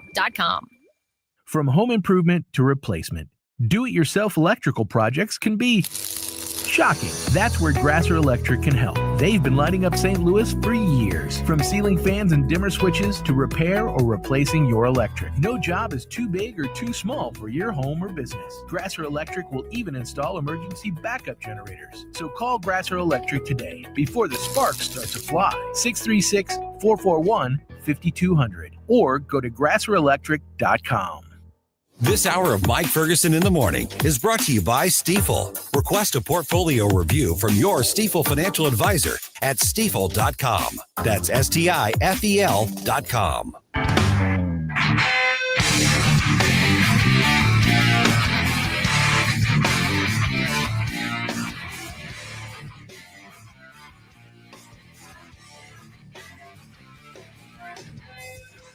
Hey everyone, this is State Senator Nick Schroer. I am the host of Stand and Fight every Sunday night. Right now, let's hear more of Mike Ferguson in the Morning Show here on News Talk STL. All right, the effort to give Republicans one more seat in the U.S. House, now the center of multiple battlefronts. We're talking politically and legally right now. Also, in just over an hour, about an hour and 10 minutes or so, why are two local governments making a big real estate deal worth tens of billions of dollars? St. Charles County Executive Steve Ehlmann going to be with us at 8:05 to explain what that means to everybody, especially you taxpayers and businesses as well. Really curious about that one. Two Cardinals nominated for awards. I forgot to mention that in the last news dump. I will do it this time. Despite the lackluster season, we've got two possible national award winners on the Cardinals. We'll see how that goes. 6:51. I'm Mike Ferguson. Got Gabe Phifer, producer Jerome, and County Councilman Mike Archer here in the studio. Let's dump some news on him, guys. The Morning News Dump. Are you joking? Is this a joke? Listen, folks, the Morning News Dump. Okay, so you remember that that ICE facility fence that went up in suburban Chicago? Right. Yeah, because they're trying to protect themselves against being assaulted on a regular basis. Yeah, because the leftists keep assaulting and attacking federal law enforcement, so they put up a fence. Yeah. Well, the local left-wing politicians sued, and a judge agreed, ordered DHS to tear that fence down, and they did. That's so crazy to me. It is. So Senator Josh Hawley was asked about that. He was on Fox's Jesse Waters Primetime. That's really just an open invitation for the left to continue their violence. Let's not forget, they've already mounted assaults at ICE facilities. Yeah, so what they've established is like a protest zone where they're supposed to be, which actually is a smaller area than what the leftists had before. But every report I have seen out of there, there's been some editorializing where the media says, and tensions are rising. Yeah. From even where it was before. So I think it's just a matter of time before something busts loose again up there and we get something really ugly. Yeah, it's always crazy to me when the people who are instigating the confrontations and the violence and the disruptions are the ones complaining about the intensity of the situation. It's like you're causing the problem. Yeah. I mean, you deal with some people who say off the wall things at your meetings, but we haven't had anything like this around here. And at least in the government, we've had violent protests in the streets, but not, and that's very true. And I keep going back, Mike, to the fact of around the Democratic convention They had fences. Oh, sure did. Yeah. And checkpoints. And checkpoints and picture IDs. Yes. To get onto the floor. Mhm. And I mean, if that is not hypocritical, Yeah. I don't know what the definition of hypocritical is. Oh, we can expand on that for days, I would think. Exactly. Okay. The referendum petition that's trying to stop Missouri's congressional redistricting gets the green light to move forward. Okay. But there's more to the story. KMOV's Capitol Bureau reporter Hannah Falcon has the next part. Richard Von Glan heads up the group People Not Politicians. He says the petition already has over 100,000 signatures, which is approximately the amount needed. But the Attorney General is trying to stop it in its tracks. What we really have here are politicians trying to silence voters, which is a little bit what this referendum is all about. Missouri Attorney General Catherine Hanaway claims it would be unconstitutional for voters to decide on redistricting. She says that power lies with the Missouri legislature, saying the Constitution entrusts congressional redistricting to the people's elected legislator, not activist organizations bankrolled by undisclosed donors. Okay, so here's where we're at. Secretary of State Denny Hoskins, his office did approve and say, okay, you filed the paperwork. This is approved for circulation. He also says those signatures that have already been collected prior to the petition being approved, those signatures don't count. Right. He said you were collecting signature for something that wasn't actually officially green lit yet. So there's likely going to be a lawsuit over that. But I think the Secretary of State is right about that. Just on my limited understanding, having worked in some electoral stuff. But what's interesting here is that the Attorney General filing a lawsuit to stop it from going onto the ballot. Because Missouri law allows referendums, I don't know if this is just a delay tactic or if she's actually got a strong case. You know, it's one of those of where, and I have to go back to how Illinois is gerrymandered its state. Right. We've got 40% of the population that identify as Republicans, but less than 10% in the legislature. Gee, how did that happen? Mm-hmm. The other thing is that I completely agree with Denny Hoskins, is that you can get those signatures, but we don't know what those signatures are over in terms of the ballot language. Right. So that is, something that I completely agree with Denny Hoskins. And then Catherine Hanaway, in terms of doing that, I agree with her on that in terms of going forward with that. And, I do not know her personally, but from a reputation, she was like the Iron Lady of the Missouri legislature. You just did not mess with her. Okay. Very, very good conservative person. Yep. All right. Let's see here. Another safe haven baby box is being installed in the metro area, this time in North County. This is good news. Yeah. I love this. It's being installed in the Florissant Valley Fire Protection District's Firehouse number 1, expected to be completed by the end of the year. For those who don't know, a safe haven box allows infants to be surrendered anonymously. Babies have already been left in boxes in Melville and in O'Fallon, Missouri as well. I mean, basically a silver lining on tragic situations, whatever those tragic situations are. Right. And, I think I talked to you off air about being a guardian ad litem, working with abused and neglected children. And it's one of those where my hat's off to the parents, to the mother, father, whoever deposited that baby, to make that choice to do that, because that has got to be a gut-wrenching choice to put that baby in there, knowing they probably will never, ever see that child ever again. So, my thoughts and prayers are to those people too, because that is a really courageous decision. And that's putting the baby's life over their own thoughts and needs. Yeah. All right. 2 Cardinals are finalists for the Rawlings Gold Glove Award. Outfielder Victor Scott II, shortstop Mason Wynn, both in the final 3 being considered for each of their respective positions. I don't see, based on who they're competing against, I don't see other one getting it, but hey, you made the finals. Yeah, it's something, right? We'll take something after that season. Yeah, that's really. for sure. Blues got whooped by the Blackhawks at home yesterday. Embarrassing. Final score was 8-3. And I think that's all I really need to say about the that game with the Blues and the Blackhawks. And you say nothing, Jerome.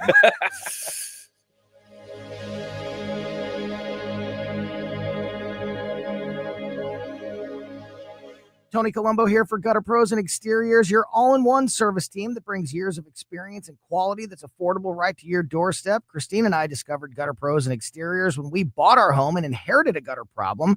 And they've also repaired siding damage on our home because along with gutter repair, gutter installation, and leaf protection, the Gutter Pros team are also the best for repairing other exterior damage, including fascia, soffit, and all siding repair and installation.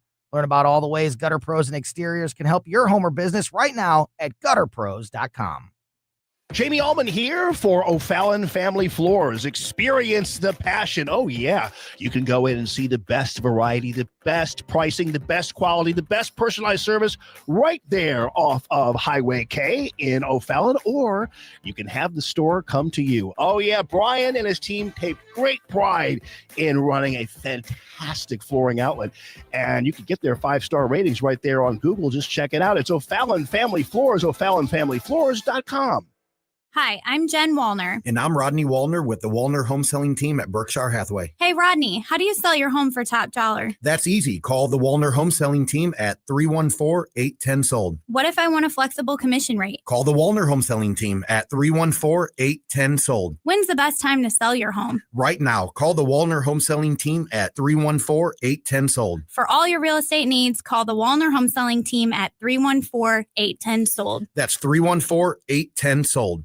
Yes, it's been really hot and humid, but fall and winter right around the corner. Tim Jones here to tell you, time to get a hold of Chad Hansen and the gang at Hansen's Tree Service for your home or your business. Grinding, land clearing, green waste recycling, tree consulting, removal, or pruning. The organic mulch from Hansen's a wonderful addition to beautify and spruce up all your landscape beds. They offer substantial volume discounts for bulk orders and emergency tree removal. Just go to hansenstree.com. That's hansenstree.com. KLGY HD3 Clayton, K270BW Bellefonte, KNBS Bowling Green. This is News Talk STL at 1019, 94.1, and always streaming at newstalkstl.com. News this hour from Town Hall. I'm Greg Clugston in Washington. Tensions are fragile in the truce between Israel and Hamas. There has been some confusion with the returning of bodies. At the White House, President Trump said efforts are being made to recover the remains of more hostages in Gaza. They're actually digging. There are areas where they're digging and they're finding a lot of bodies. Then they have to separate the bodies. You wouldn't believe this. And some of those bodies have been in there a long time. And some of them are under rubble. They have to remove rubble.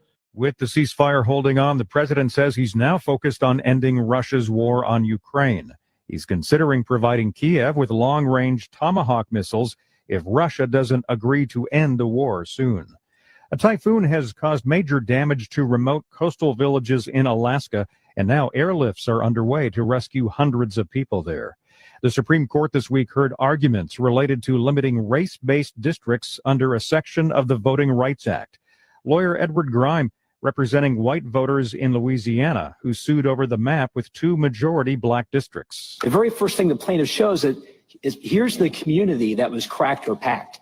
And so to undo that, you have to look at the race of the voters all around that area, and you've got to make assumptions about them based on statistics, but you've got to make assumptions about what they think and how they vote based on their race. And you're drawing new districts based on that. But Janae Nelson of the NAACP Legal Defense Fund argued a ruling for Louisiana would be disruptive. My opponent's late-breaking and recordless facial and as-applied challenges seek a staggering reversal of precedent that would throw maps across the country into chaos. On Capitol Hill, the Senate will vote again today to try and reopen the government.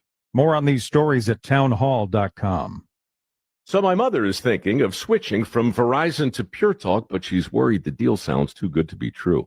Michael, she said, how can those Pure Talk people offer me the same basic service as Verizon for so much less money? I said, Ma, go ask Google how much Verizon spends on advertising and promotions.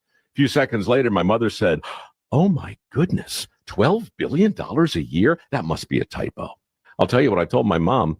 It's not a typo. Verizon spends $12 billion a year on advertising and promotions, and their customers are paying for it. Well, Pure Talk doesn't spend that kind of money on commercials. Trust me, I would know. That's why they can offer you and my mother unlimited talk, text, and plenty of data on a crazy fast 5G network for just $25 a month. And if you're a business owner, you could really save a fortune. Dial pound 250, say the words Mike Rowe, and you'll get an additional 50% off your first month. That's pound 250 Mike Rowe. Pure Talk. Everything you need and nothing you don't. From the Michaels Flooring Outlet Weather Center. I'm meteorologist Chance Gotch with your first alert forecast. This morning, we're tracking temperatures into the lower 60s this afternoon. We'll continue to rise back towards the lower 80s, looking at mostly sunny skies. Very similar conditions into Friday, a little bit more of an increase in cloud cover. Then Saturday, looking at chances of showers and storms, going to see a low risk for some strong to severe storms by the afternoon hours. After that, we're going to be looking into Sunday. Temperatures will cool down with increase in the winds. In the first alert for Weather Center, I'm meteorologist Chance Gotch. This hour of News Talk STL brought to you by Chris Cooper and Serenity Wealth Management. Discover little-known strategies that could be the difference between choosing the care you deserve or having someone else decide it for you. Get a free copy of Chris's book at serenityltc.com. This Labor Day, we honor the hard work that builds our families, our communities, and our country. At Snooze Mattress Company, we believe everyone deserves rest that restores, recharges, and rewards the work you do every day. Starting September 5th, save up to $725 on top brands like Tempur-Pedic, Serta, and Beauty Rest. Plus, experience Dream Mapping, our way of helping you find the perfect mattress tailored for you. Proudly local, grateful for your hard work, here to help you rest well, because if you don't snooze, you lose. Hey, it's Susie Moore. If new flooring makes you think hassle, think again, because Michaels Flooring is changing the game. For over 30 years, Michaels has been locally owned and trusted for quality, variety, and amazing service. Whether it's carpet, hardwood, laminate, luxury vinyl, or ceramic tile, their expert team makes installing new floors exciting, not stressful. That's why customers keep coming back. Visit Michaels Flooring at St. Peter's, Starting Prairie, Creve Coeur, or online at igotfloored.com. That's igotfloored.com. Mike Ferguson. I don't know how to put this, but I'm kind of a big deal. Gabe Phifer. Extra sugar honey iced tea, baby. Get up, can't you hear the alarm? Get up, St. Louis. So it's time to get out of bed. Pour yourself the greatest cup of Kofifi the world has ever seen. Rise up with one voice. Drain the swamp and take back our country. Today's the day we're going to do it, and it's time to do it right now, believe me. Mike Ferguson in the morning on News Talk STL. Get up, this is your cousin. All right, let's talk about this redistricting in Missouri again. Okay, but I'm it's not the same thing. There's a lot going on, because you probably thought it was settled when Republicans, gerrymandered those maps in that special session. Yeah, I thought it was done. And by the way, when I say gerrymandering, I'm just calling it what it is. I'm not insulting anybody. No, it is what it is. It is what it is. Yes, absolutely. But there's a bigger picture to this. I think a lot of people are forgetting. Mm-hmm. Okay, and it's connected to whether or not the redistricting is the right thing to do, but it's connected to it, but I don't know that people are thinking of them as the same thing. And I think we should. So we'll get into that just a little bit. 7:06 right now. Got Gabe here, got Jerome here. So now there are basically, from this point forward, 3 layers to the drama of the ballot. Okay. There's that new petition and referendum that we told you about when they first started that, which a couple weeks ago. And they filed their paperwork with the Secretary of State. It's not a constitutional amendment. It's a referendum. And this week, Secretary of State Denny Hoskins did his job and said, okay, you've met the legal requirements. You're now allowed to start collecting signatures on it. There's a very specific process and order that these things go. Right.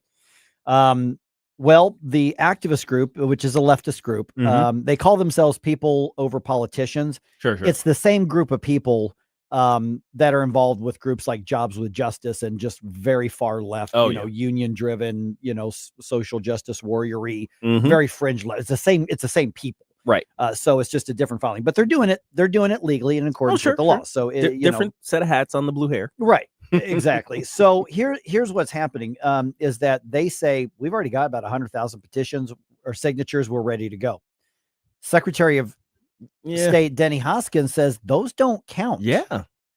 You jumped the gun there, right? Buddy. you got ahead of it, and you were collecting signatures for a petition that had not been approved yet. That was still in review. Right. That was still going through the process.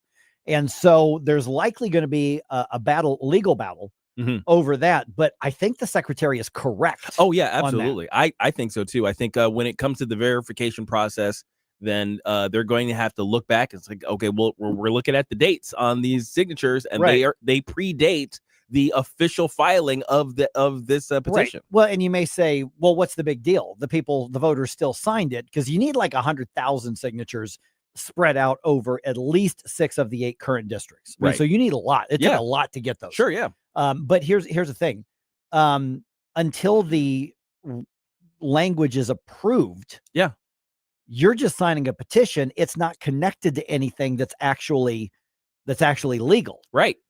Yeah. I mean, there's the process, I think, includes, and while I don't know particulars of it, I kind of think I have a feel for how these things go, just because, you know, we've seen them before. I think the language has to be present. Correct. It has to exist. Yeah. And I think it actually has to be on the clipboard, and it has to be exact of what you're going to see. But they don't have to show it to you. They can lie about it, but it has to be there. It's got to be on the document. It's got to be on the document that you're signing. Yes, it's got to be on that document. Now they can say whatever they want. They can say, yeah, exactly. They can say whatever they want. They can obscure it for sure, you know, by keep it moving.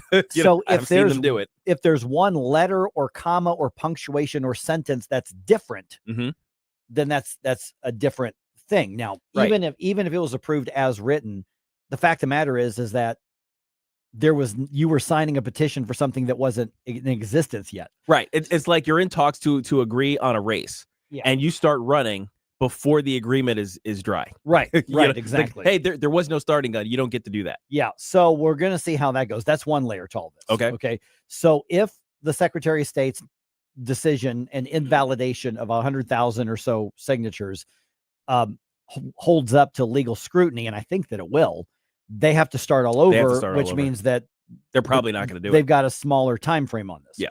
So that's also a time to remind everybody that if you like the redistricting, remember that, and I'm going to make one exception with the city of St. Charles, because that's nonpartisan. The whole thing, whether or not you recall the mayor, has nothing to do with any of this. So if you live in the city of St. Charles, there may be one that you might want to consider. Well, at least learn more about. I don't have an opinion on it one way or the other. Right. But everything else, there are no conservative petitions or referendums being circulated in Missouri. None. Right. So just keep that in mind. So they may have to start over and do that again. Now, I think they should. I think they're going to have to, you know, and if they get the signatures, they get the signatures. That's how the process works. Yeah. I think it's a dangerous precedent if this isn't thrown out, by the way, because that means then you could, if you can write the language and jump the gun, you could spend 1.5 years collecting signatures before you even apply. Right. So that once you apply, you already have the signatures. Right. I don't think that's the intent of the process. It's so, not. and my hope is that a judge is going to figure that out. So we can't do this. Okay, so here's the other part to this. As KMOV is reporting, Attorney General Catherine Hanaway is suing to stop the referendum from even getting on the ballot. Okay. Saying, you know what? The duty of redistricting is with the people's elected representatives, not with activist groups. Okay, I got a little issue with this. Okay, so here's the thing, is that we have laws that allow referendums in the state. True. If even our opponents are playing by the rules, then we shouldn't pick and choose and say, well, you don't get to. We'll do it, right, but you don't get to. If they have complied with all of these rules, I don't see how it's legally or otherwise appropriate to say, no, you don't get to put this in front of voters. Now, she's also criticizing the dark money donations. That's fair. That is fair. And if they're breaking the law, there's a lot of accusations that the money for this is coming from out of state, which is not legal. And so if they can confirm that, well, then you can hit them with campaign violations. They may have to refund. They may have to get hit with fines, and that would impede their ability to continue their operations. And so that's fair. That's legit. Right. But to say that, no, the people don't have a right to do a referendum on this, I think we need to be really, really, really careful on the precedent that's setting. I don't think we need to be picking and choosing which referendums people get to pursue just because we may not like them. Let me do a little devil's advocate here, because the argument is this is a constitutional power vested in this group, right, and not this group. And this group being the legislature. It's vested in the legislature and not in the people, according to the Constitution. So then would it be possible then for any reason, just generically so, for the people to create a petition basically to vest themselves with a power that exists with another entity. With a state constitutional amendment, Okay. they could, which is another reason that's why we different. need the initiative petition reform, Right. to prevent special interests from buying their own things on that. Right. So with a constitutional amendment, obviously you can do Right. anything, right? Yeah. But not with a referendum. Correct. So you shouldn't be able Right. to have a referendum to say, hey, I'm going to take the constitutional power of budgeting away from Congress because they don't know how to do it. But the Secretary of State's office, with all of their attorneys, Mhm. they have said this complies with election law. Right, right. It's approved for circulation. Okay. So so last couple of minutes, here's the bigger picture that I think we're a lot of people are missing. We're talking about changing one vote in Congress, one vote in the House of Representatives, 1 out of 435. And a special session was called in part for that. There's going to be tens of millions of dollars spent between petition work, legal work, lawsuit work. If it's on the ballot, the campaigns for and against. So we're talking tens of millions of dollars. Over one vote in the United States House of Representatives. Yeah. One. That's Okay. it. Now here's what a lot of Republicans right now are saying, and you're right, is that, but the balance of power is so close and there's so much at stake in Congress. Every one of these matters in a huge way. Every one of these votes, 100% correct. Absolutely correct. Here's the bigger point that I wish this would make everybody reflect. If one vote is worth tens of millions of dollars, maybe $100 million or more when it's all said and done, if you got everything involved. Sure. And the stakes are that high. That means the federal government has way too much power and control over every aspect of our lives. Yes. To make that so critical that it makes it worth tens of millions of dollars, and redistricting in a non-traditional way in all these different states, California, Missouri, Texas, Illinois, all these others. Other states are looking at it too. We should be looking at that saying, this is absurd. Why is it absurd? Because the federal government has grown beyond its bounds so much that we have to fight and kick and scrap for every little single thing, because 1 or 2 votes could make a difference between this level of federal government control and taxation in our lives and that level. That tells us we need to look back and go, what the heck is going on? The bigger picture is how big and unconstitutional and authoritarian our federal government has become. That's the big picture that we're not connecting with this. Absolutely. And it's been growing for forever. Yeah. And here's the, I guess a caveat to what you're saying, or in addition to what you're saying, the people who don't pay attention to federal politicians and elections and issues and stuff like that throughout the year, that should be the level of care we need for the federal government on a regular basis. But basically, it's like, I'll pay attention in a few months because it doesn't matter that much. Right. That's the level we should all want to get to.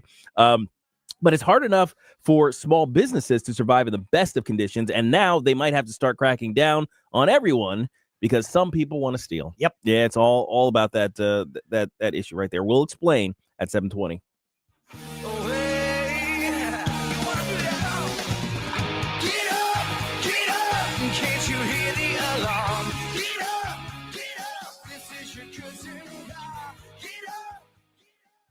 I got to tell you, I really am getting a kick out of it. I think a lot of people have getting some kicks out of the compliments I'm getting for getting in better shape and that sort of thing. And thank you for all of those. But by the way, there's something coming up at Nutrition Stop you may want to really consider taking a look at or being a part of. Mike Ferguson here for my friends at Nutrition Stop, nutritionstop.com on Mexico Road in St. Peter's. This coming Tuesday, 6:30 p.m. at Nutrition Stop, which is 4101 Mexico Road in, like I said, St. Peter's. They have a special expert coming in, and it's going to be what they're calling a free wellness seminar. Just show up. The topic is natural remedies that outperform drugs. So if you're looking to get off of big pharma, you're looking to make America healthy again, starting with you as your individual and your family and your household, this is something you may want to check out. So go to nutritionstop.com and you'll see the event thing, right? Announcement for natural remedies that outperform drugs, and at least learn more about it. Ask questions. I don't know all of that. I'm not a nutrition expert on that. I'm taking some classes, but That's all I know. But Nutrition Stop is so passionate about this. This is where I go to for advice. This is where I get a lot of my groceries. This is where I get my vitamins and my probiotics, because they get top quality.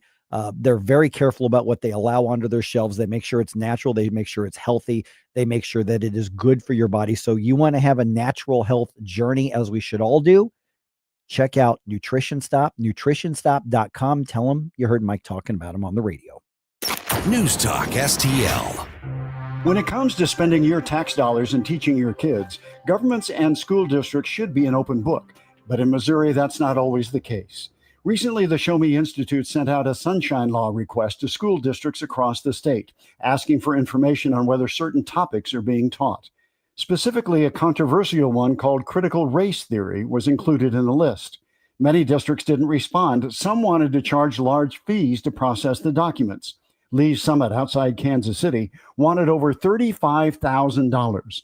A rural district, Morgan County, wanted $15,000. The Sunshine Law does allow charging a reasonable fee for sending out information, but there's nothing reasonable about $35,000 or $15,000. These districts should want to be transparent about their curriculums. Taxpayers deserve to know what their kids are being taught. Learn more at showmeinstitute.org. The Show Me Minute has been brought to you by Show Me Institute and Show Me Opportunity.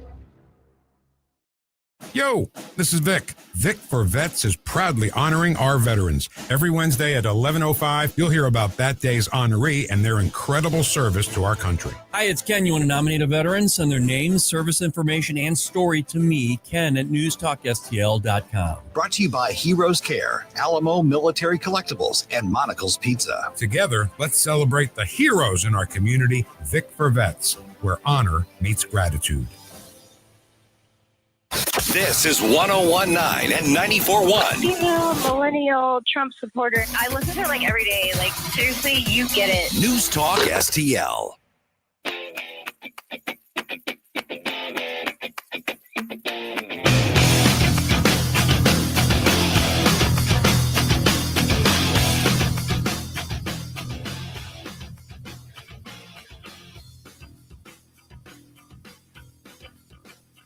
Hi, this is Susie Moore. Check out my show, Red State Radio, Sunday afternoon at 4, right here on News Talk STL. Now it's back to Mike Ferguson in the morning. Okay, imagine, put yourself in this position. You go to a restaurant. Think of your favorite restaurant, whatever that is. Okay, you go in, you taking the wife, taking the parents, taking the coworker, whatever. You go into a restaurant and they say, okay, before you order, we need your card up front. We're going to pre-authorize a payment. Oh, wow. Kind of like when you go to the gas station. Right, yeah. You pull up to that and you got to put your card in, and what they do is they run a certain amount, whatever it is. I think it's $50, sometimes $75, and they pre-authorize it before you're allowed to get your gas. Right. So that could be coming to your local restaurant. Wow. Yeah. So That's amazing. Here's what's going on. Apparently, dining and dashing is happening more than what we realize. So KMOV, Russell Kinsall did what I thought was a really interesting story. And they actually went to a restaurant that I go to a lot, Michael's Bar and Grill on Manchester there in Maplewood. And so they just kind of talked to them about the problem that they're having and what they're doing to fight back, because these small businesses, which majority of these restaurants around the area are small businesses, they don't have big profit margins. Oh, not at all. And we're into this mindset now in this country, and I am going to make it a little bit political and just limited at that, is that the entitlement mindset is bleeding over into, well, I really want this or I really need it, so therefore I've got a right to do it, and you can afford it, so I'm just going to take it. Well, that's all connected to the entitlement mindset. Absolutely, yes. Yeah. So KMOV did the story. Here's part of this story. So you're going to hear Russell Kinsall talking about this, and then there's a soundbite from Christina Moriarty, who works at Michael's. So here's kind of the the main part of what they're seeing. The Missouri Restaurant Association has this advice for restaurants to curb the problem. Install surveillance cameras. Place a host or hostess near the door. Require pre-authorization of a credit or debit card prior to ordering, and use table-side payment methods often seen in large chain restaurants. And the restaurant is fighting back against non-payment thieves. We have cameras everywhere, and We have license plate readers. We have facial recognition that we had to invest in because, unfortunately, these things keep happening to small businesses around here. Lately, the restaurant has started posting photos of those who don't pay on their Facebook page for all to see, to shame those customers. And so far, it's been effective. Okay, so first of all, Wow. think of all of the thousands of dollars that have gone into facial recognition and license plate scanners for a restaurant. Those things aren't cheap. No, they're not cheap. And Cities invest in those type of things. Yeah, restaurants have a very low margin of profit margin to start with. So that's money that they could be spending on something else, and they've got to recoup that cost somewhere. But like they told one story about a guy who basically gave a fraudulent cash payment that was, I mean, it's like it wasn't even close to be something anybody would think was a real. It was like a $1,000 bill, you know, with a bunch of weird markings and Benjamin Franklin's face on it and all that kind of, it was really weird. And so they put his picture up on Facebook, and he came kind of groveling back because apparently he caught some heat and settled up and paid with real money on there. But first of all, we could solve the problem by everybody not being a jerk. Yeah. On that. And, you know, I just saw another couple stories of in the past week of two more popular longstanding restaurants closing, you know, or trying to sell to somebody bigger. And these are the things that give your community, pun intended, the flavor, you know, that is your community. And so what's with the increase in this kind of stupid juvenile thing? So I don't want to sound like a boomer, but Okay. I suspect it probably has something to do with social media to the extent that people, I mean, when I lived in another state, I was told how to manipulate the washing machines and dryers at laundromats because people go online and on TikTok and Instagram post tutorials on the stuff of like, oh, here's how to get away with free washes and things. Here's how to get away with eating food inside of a store, and then, you know, like a grocery store, and then leaving without getting caught. Like a whole lot of content like that. So I think part of it is it's not the starving mother with all the kids that just need a free meal or whatever to get through the day. It's people that say, oh, well, I saw that online and I know that they can't do anything to me, so I'm gonna dine and dash for the thrill of it or for the heck of it. In Cape Girardeau, there's actually a restaurant that I used to go down to, and they post the photos in the store, and you can you know, write whatever you want. You can, like, you know, make fun of them in the store. You just can't draw on the face so they can recognize them, obviously. Right, They would post those and just say, here's what your community thinks about you. Thanks a lot, jerks. And I think maybe bringing back public shaming could be a potential solution. Well, that's not as that's different than Righty Wright's solution, which is a big trapdoor over the grease trap. Oh, geez. Oh gosh. Yeah. You would, I mean, assuming that the grease has cooled and you survive. I don't think he's assuming that the grease is cooled. You would smell like it forever. Oh God, yeah, forever. That's awful. Yeah. So you got multiple layers of the problem, and you got small businesses in one of the most difficult industries to try to survive in. And the Restaurant Association basically saying, well, just invest in thousands of dollars of more technology. And when somebody comes in and you say, okay, let me have your card before we start the conversation. Yeah. Well, what you have is basically saying we don't trust you, or we can't trust you because of what's happening in the market. It's a discouragement to the people who remain, basically. But it's a sad reality of what's going on, because look, restaurants, they operate like all food establishments. The average is somewhere between 2 and 6% of a profit margin. Right. So 2% of your bill is actually going to the owner of that establishment. The 6% end is for fast food. Yeah. The 2% in is for restaurants that actually serve you, which is what we're talking about, where you can actually dine and you actually can dine and dash.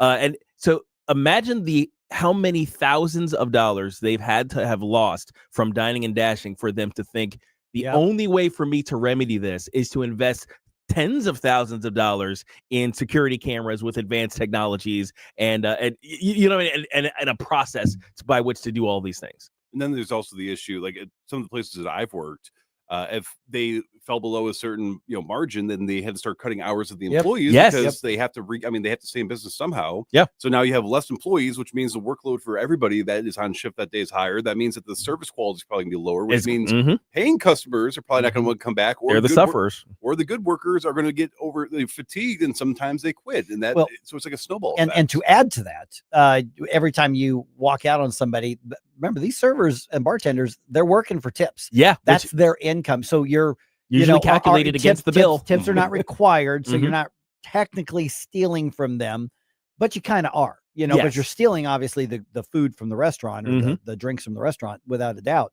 And there's the technological side of this. There's the business side of it, but it all comes back to a basic morality that is being lost or has been lost. Now, Ellison points out at fast food establishments, though, you pay before you actually ever Get the your food. food. Yeah, that's right. And That's I right. think that's sort of part of the restaurant and dining experience is that you're not pressured to pay up front. Yep. You get to enjoy the experience, and then that way you Mhm. overspend for sometimes. But, Well, Yeah. but should that be the model going forward then, instead of having to do all of this expensive security measures, just say, look, you're going to place your order here. We're going to get your tab. You're going to pay for it.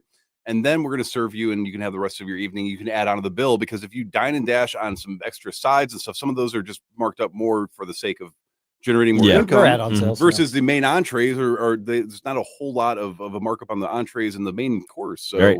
Yeah. Now, the way I'm thinking, would be probably the least intrusive of it is if you had those little things on the tables Yeah. with that Which card the Restaurant readers. Association is suggesting. That's what they're suggesting. I've seen them a lot in there just because it's convenient to pay to begin with. But basically, you swipe your card first in order to get the attention of a server. Yeah. Basically, so it's like nobody's coming until you swipe your card. Yeah.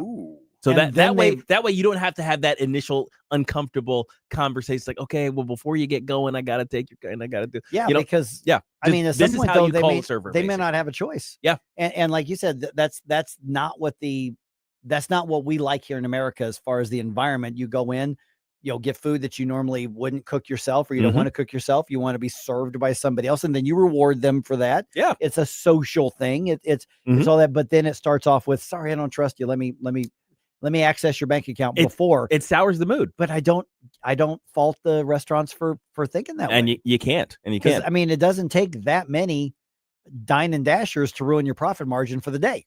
As usual, basically the dregs of society just make everything worse for the rest of us who are abiding by the societal rules, which is why we need to bring back bullying and public shaming and public shaming and all of that stuff.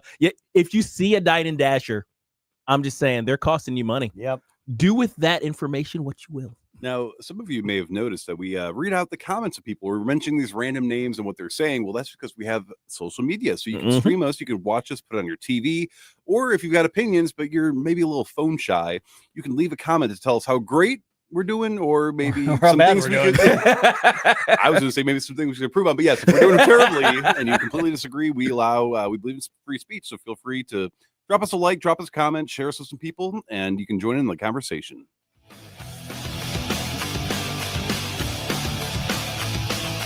From the Michaels Flooring Outlet Weather Center. I'm meteorologist Chance Scotch with your first alert forecast this morning. We're tracking temperatures into the lower 60s this afternoon.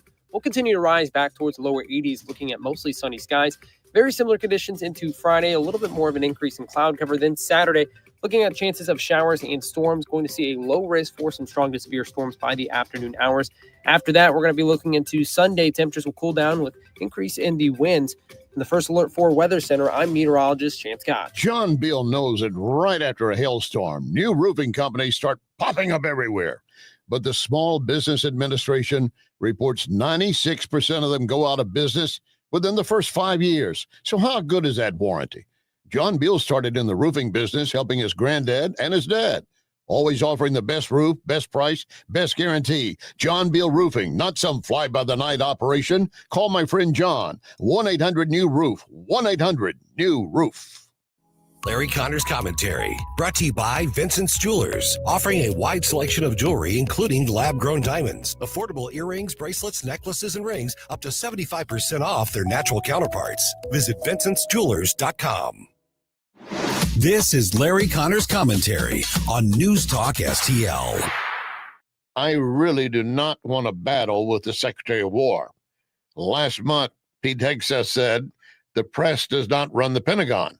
Now, that part, I agree, is true. He also said the press is no longer allowed to roam the halls of a secure facility. Wear a badge, follow the rules, or go home. Again, that makes common sense, national security sense, except for that part, follow the rules. Because Hegseth said reporters must clear any story, even if not classified, with the Pentagon before the story is broadcast or printed. Newsmax, CNN, Reuters, New York Times, and others say we're not going to follow that. With decades as a broadcast journalist, I also am opposed. But suddenly there's a shift and change. The Pentagon spokesman clarified this does not impose restrictions on journalistic activities such as investigating, reporting, publishing rights protected by the First Amendment. So I guess that was just fake news coming out at that point. Okay, so I have no war with the Secretary of War. Get more Larry Connors on Larry Connors USA. Tonight at 6 on News Talk STL. Big things always happening at The Hideout. Tim Jones here with a reminder. The Hideout is famous for the Sunset Patio, 50 big screen TVs, live music, special events, and of course, the food. The Hideout in High Ridge features the best handcrafted burgers around, the signature Sunset Dip, Dave's Delicious Chili. See for yourself why The Hideout is the stop for lunch, dinner, or their famous happy hour on the Sunset Patio. Check it all out. HideoutSportsBar.com, Hideout Sports Bar on Facebook. See it for yourself, 3367 High Ridge Boulevard. I'll see you at the Hideout. The Vic Porcelli Show. That guy over there is Stan Clement from Roots Plus. Why is it when you cut down trees, nobody says timber? Well, I hadn't thought about that. I guess it's like on the golf course. Most people don't yell four. I think it's after you make your drive. Maybe that's the problem. I think look out would be a better warning than four. Vic Porcelli, live and local, weekday mornings at 9 on News Talk STL. Hey, Jamie Ehlmann here for the great Window World. You know, just over the last 20 years of Window World being in St. Louis, they've improved the look and thermal efficiency of more than 76,000 customers in St. Louis. Plus, Window World windows come with a lifetime warranty that covers all parts, glass breakage, and labor. And now Window World is now offering 36 months, same as cash financing with approved credit. Call them today at 314-993-1800, 314-993-1800.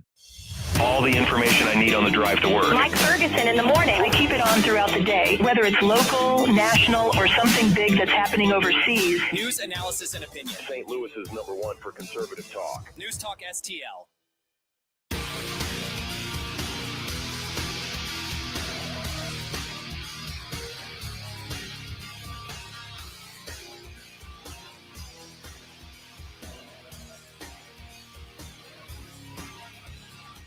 The Mike Ferguson Show is one of my favorite programs. In addition to Larry Connors USA, catch my program at 6. Now, back to Mike.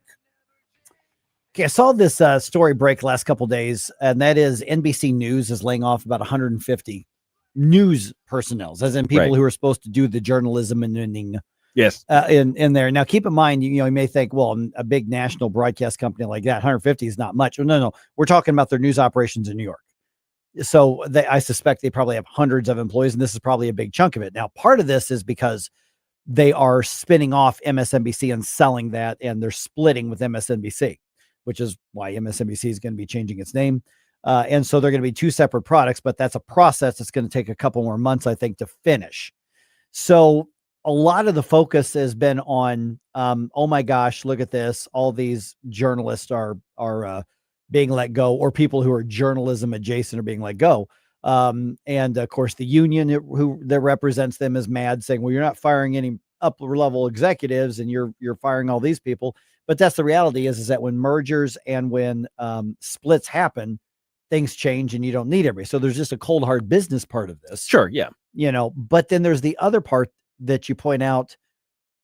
NBC's ratings have been terrible, essentially in a free fall for years now. Yeah. Yeah. MSNBC has its little base, that spikes in election years. Yes. Or when something huge happens. Yeah. And I want to hear Rachel Maddow, right.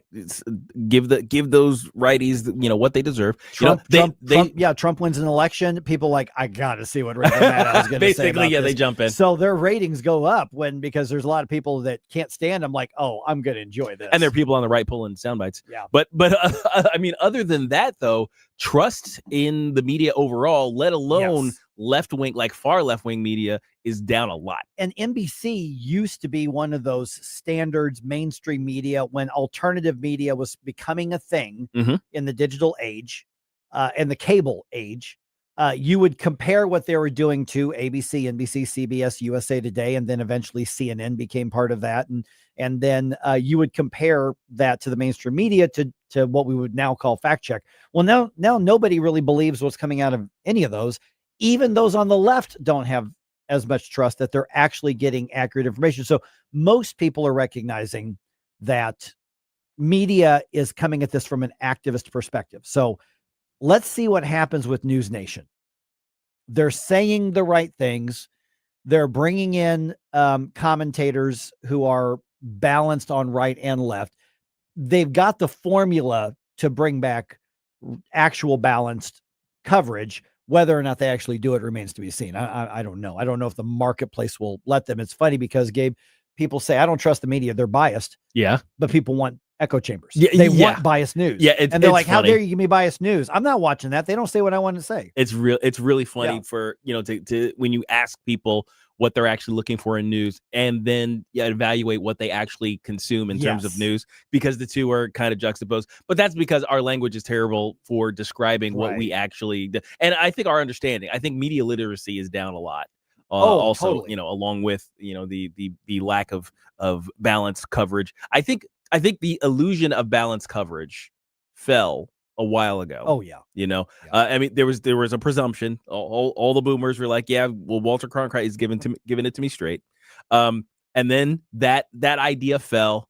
There was the rise of the partisan news organizations, essentially, and people were just kind of accepting of it. But there were some people who were hanging on to that balanced news concept for a long time, and it just, I don't know.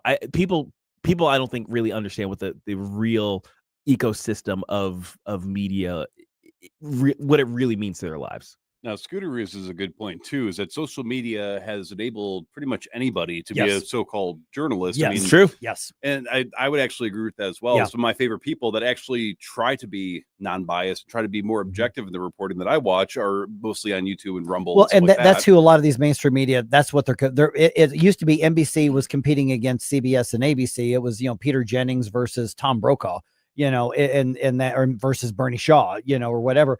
That now it's like anybody in somebody's basement with a camera phone, and some of the biggest followings that rival national outlets. Some of these people are full of crap. I mean, there's no ethic. There's nothing. They're just full of crap. And I'm talking both sides. Yeah. And I was looking up the bias ratings, because there are different groups that do like media bias, analysis, stuff like that. MSNBC is one of the further left when it comes to how they present even what's supposed to be their factual news ratings. And there's only so many ways that you want to hear the same opinion on a different station. And that's sort of I think a very big contributor. Like we saw after President Trump's recent election, CNN lost so much of their credibility with their existing audience that their ratings plummeted. They had to do mass layoffs. And CNN rearranged the entire ecosystem of news when they first became a big thing, when Ted Turner put them on, I wouldn't say on the air, but on cable, I mean, colloquially speaking on the air, because everybody, but like, for instance, before we get to the local aspect, what you were saying, Gabe, is people say they want this, but really, I mean, it's similar to, the single guy who's like, well, what are you looking for in a girl you want to date? Well, I just want her to have a nice personality and be a good person. That's not all you want. No, that's on top of the other stuff. You're just not saying to be polite. That's what you want your mom to hear you say. What you're actually looking for is what you tell the guys in the locker room afterwards. Okay, so I think we're just as guilty of that for media stuff. We'll check your search history first. But but then let's look at, like, for instance, talk about the marketplace and social media. Well, what about St. Louis here? Yeah. I mean, for instance, probably the most fringy left-wing outlet for years and years and years was the Riverfront Times. Oh gosh, yes. They're gone.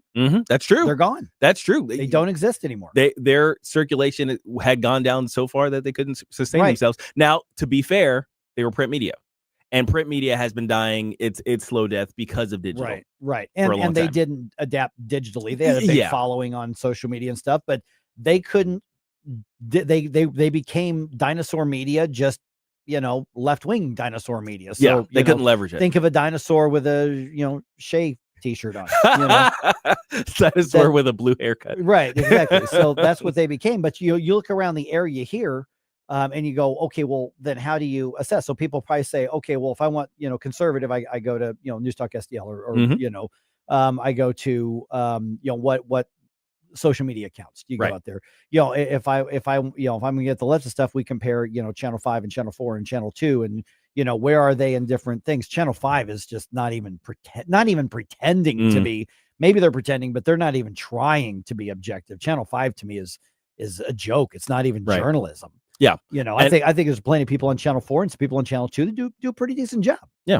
And then for your far less perspective, you go to the reproductive health desk over at the Post Missouri Dispatch. Post Dispatch and then Missouri Independent. Well, and you mentioned the Post Dispatch.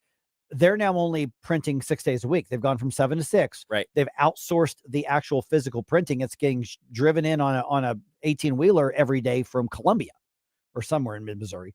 And so they're now in the dying, they're being flushed down the drain by the market as well. And so much of that is because what they're known as being, the left-wing beacon in a bright red area.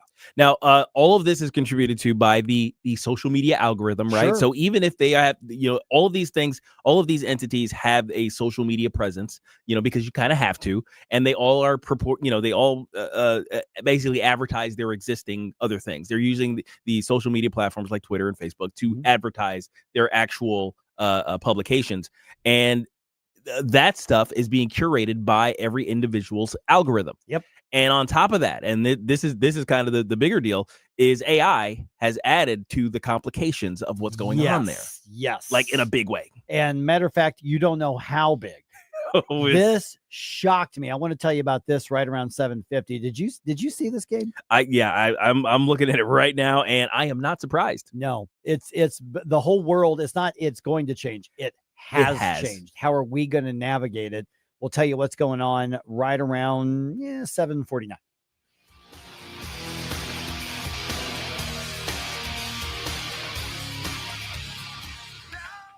Mike Ferguson in the morning. Always be yourself unless you suck. On NewsTalkSTL.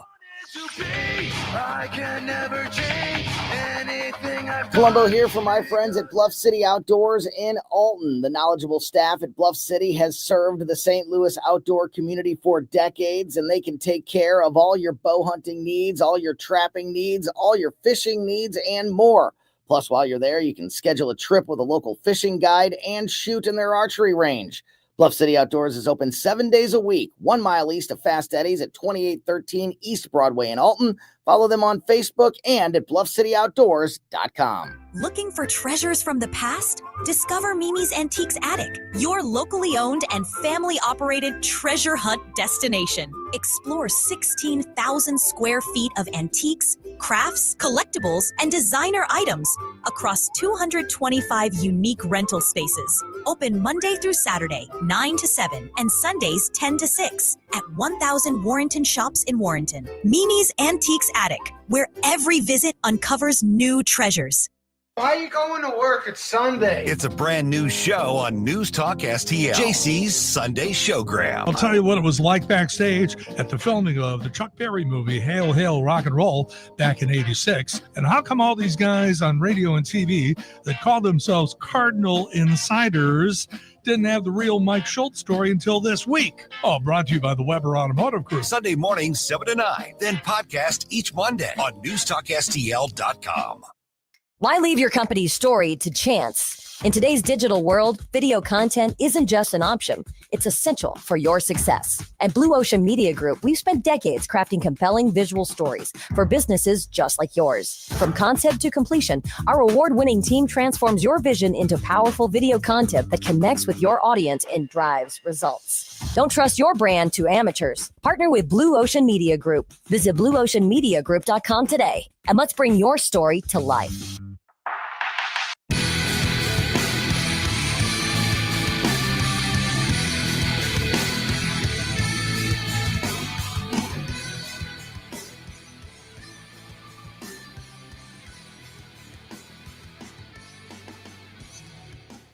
Love the music you hear on the morning show? Check out Mike's morning music playlist at NewsTalkSTL.com. I wrote this copy here. Do I go ahead and read it? Do I say it? I think you should. Do I do it? Do it. I love the Star Wars reference. Are we really thinking for ourselves? Oh boy. In the era of AI, that's a deep question. I wrote that before I had a cup of coffee. Now I'm like, do I really say that on the air? I've been slowly spreading my hive mind around. So if you feel like you've been agreeing with me a little too much lately, it's starting to work. So here's the thing: is increasingly we are not writing for ourselves, or at least by ourselves. Right. A new report, and you can find this in Axios. I found it on a website called, they're sourcing Axios on it, but there was a sweep essentially of the internet that was done. And this is apparently for the first time, or recently for the first time, 50.2%, I think it was 50.3% of all of the articles and writing on the internet is now AI generated.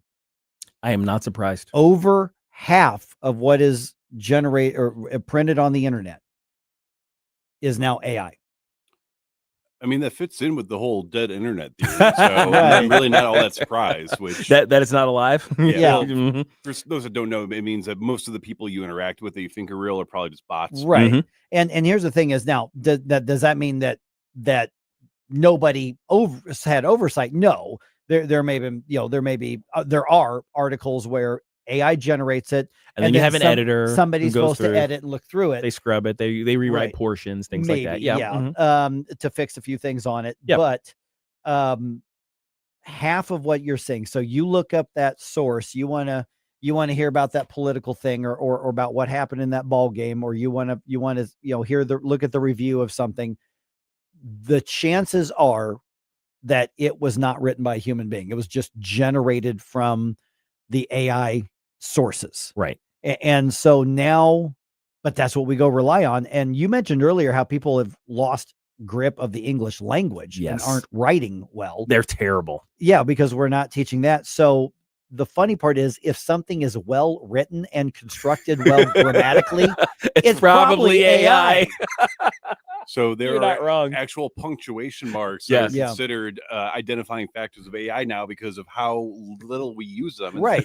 And yet AI, because they're grammatically more correct, they understand it's crazy. Okay. It's so wild to me. So here's the thing, though, is where do we go when we're trying to form an opinion or come up with a debate point or a talking point? We go online. Yeah. We don't go to the encyclopedia that we used to have in our bookshelves. Encyclopedia, Jerome. There were these things called. It was this big series of books, and there was like A and B and B, and it was basically a description of everything. It would take up a large portion of a bookshelf, right? And they were beautiful to look at. Little face, So it was like a internet on a book. Yes, like an iPad, series of about 25 books. Yes. And you bought it from a guy who knocked on your door and asked if you wanted to buy encyclopedias. It's the original pedia instead of the wiki. That's right. That's right. That's where it came from. Yeah. So someday you're going to get sick of those jokes. But that's not today. Not this day. But that's that was written and edited and curated by learned people. Yes. So now we're like, I'm going to look it up. I'm going to Google it. I'm going to wiki it. I'm going to go to my source. I'm going to go to whatever nook and crevice of the internet I'm going to find. And chances are now that was written by nobody and it was created by AI, where you're worried about who's got the levers and control and setting the biases. Yes. And we can't tell the difference. Well, and what's worse is that there are certain AI, the way they are written, the way they are constructed, because they're intended to I guess kowtow is maybe the right word, or to adjust themselves to fit you, to appeal to you.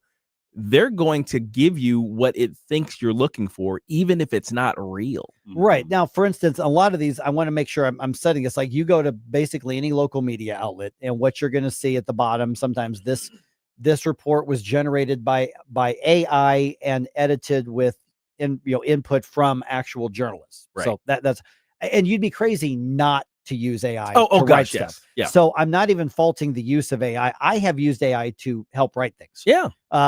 I've done it a couple times for the show. I've asked it like on topics I don't know that much about. I've gone to AI and say, what are challenging questions for this? Right. And so I've done it, but I've never written copy for this show from AI, but I've used AI to write things. And I know people who are, social media entrepreneurs and like, you're nuts if you're not using it. And so that's gotten to the point already that over half of what you see on the internet is AI. It is not human generated. So right now we can at least hope that there's oversight by humans. Yeah. But eventually 100% of everything on the internet is going to be essentially AI. Who's going to be in control of it? Basically, whatever Leviathan is at the top of the chain. And we're just going to be simply fed Orwellian type of propaganda through mainstream sources and through niche sources on both the left and the right. Yeah, it's because the end, I guess the end route I'm afraid of is that you have AI being trained based on our user interaction with it on how it thinks you're supposed to source. So, for example, when I think it was Microsoft or Google first released theirs, if you asked it, is it safe to eat rocks? I can't even remember what the source was it was citing, but it said, yes, it is safe to eat up to 3 rocks per day to help you cure a tummy ache or something like that. Because there was a geology article that was talking about how there are like various nutrients and stuff inside of rocks, but it was, but okay, they've learned. I just typed in, is it safe to eat rocks? So they fixed that. They fixed it. Oh, no, it is not safe to eat rocks. But you can still find the screenshots people were sharing from the original stuff. I believe that it happened. Oh, yeah. So eventually it's going to get to a point where it's going to be AI that is summarizing and being used for the academic papers and the studies and all that sort of thing. Currently now. Then you're going to ask the AI to go and find it. It's going to say, well, according to these sources, it's going to source itself. It's going to be AI sourcing AI to tell you something, and we're just going to have to believe whatever it is, unless we can somehow guarantee that the gatekeepers and the people that establish the protocols have the integrity to actually make sure and fact check and peer review what's being said. Well, now, we just got done talking about how almost all the media right now is biased in some way. So if the AI is being built on that premise, shouldn't we expect that AI is going to become that? Absolutely. Yeah. And I think that's been part of the problem in dealing with AI is that it starts off with human sources. And sometimes very often the human sources are wrong or biased. And so then the AI is going to come out wrong or biased in its analysis. So we keep seeing these things, and it's really tough to get your hands around it. Just think about it this way. ChatGPT was launched in November of 2022. It's barely 3 years old. And this is how much it has changed everything. So let me go back to my initial question in the last couple of minutes we've got here. Are we still thinking for ourselves? Because let me tell you something. Conservatives, there is no more crucial time in this generation's history that we think for ourselves than right now. Yes. Are we thinking for ourselves right now? I don't know. Well, here maybe I'll put it this way. The older adults, because we were formed prior to AI. Yeah. We have a basis for our critical thinking that is outside of the realm of the current societal movements and things like that. I think we are capable of critical thinking. I think there are a lot of us who don't, but we're capable of it. But the thing is, it may not matter if the inputs that we're getting from AI, from the media, from the various sources around are bad. So it's basically even if the machinery of our brain is very, very capable, if you put garbage in, garbage is going to come out. Well, but also the garbage could be who's doing the levers of control. We saw that with social media during the Biden years. Yeah, absolutely. The way that the curated algorithms, what was put in front of you, we now know in some part was because of the White House and the Democratic Party directing social media to favor one ideology over another. Yeah, it shapes your reality. So then if you're trying to think critically about reality and you're dealing with a fake reality, your conclusions are going to be terrible. I mean, basically anything that says any one party or any one politician is never wrong is not critically thinking. Or never right. Yeah. Or another one who's never right. I mean, like for instance, if you've got somebody saying, and it could be anybody. I mean, because you got, people on the left, you got people on the right and everywhere in between who say, like, for instance, this person's This person's never wrong. That's the okay. That's not critically thinking. No. That's not what we need. So we need to use AI. It's such a powerful tool. Mhm. I'm going to use it, but how do we protect the humanity? And I don't think we figured that out because we don't even know the right questions to ask. We need to figure it out and fast. don't just type it into AI.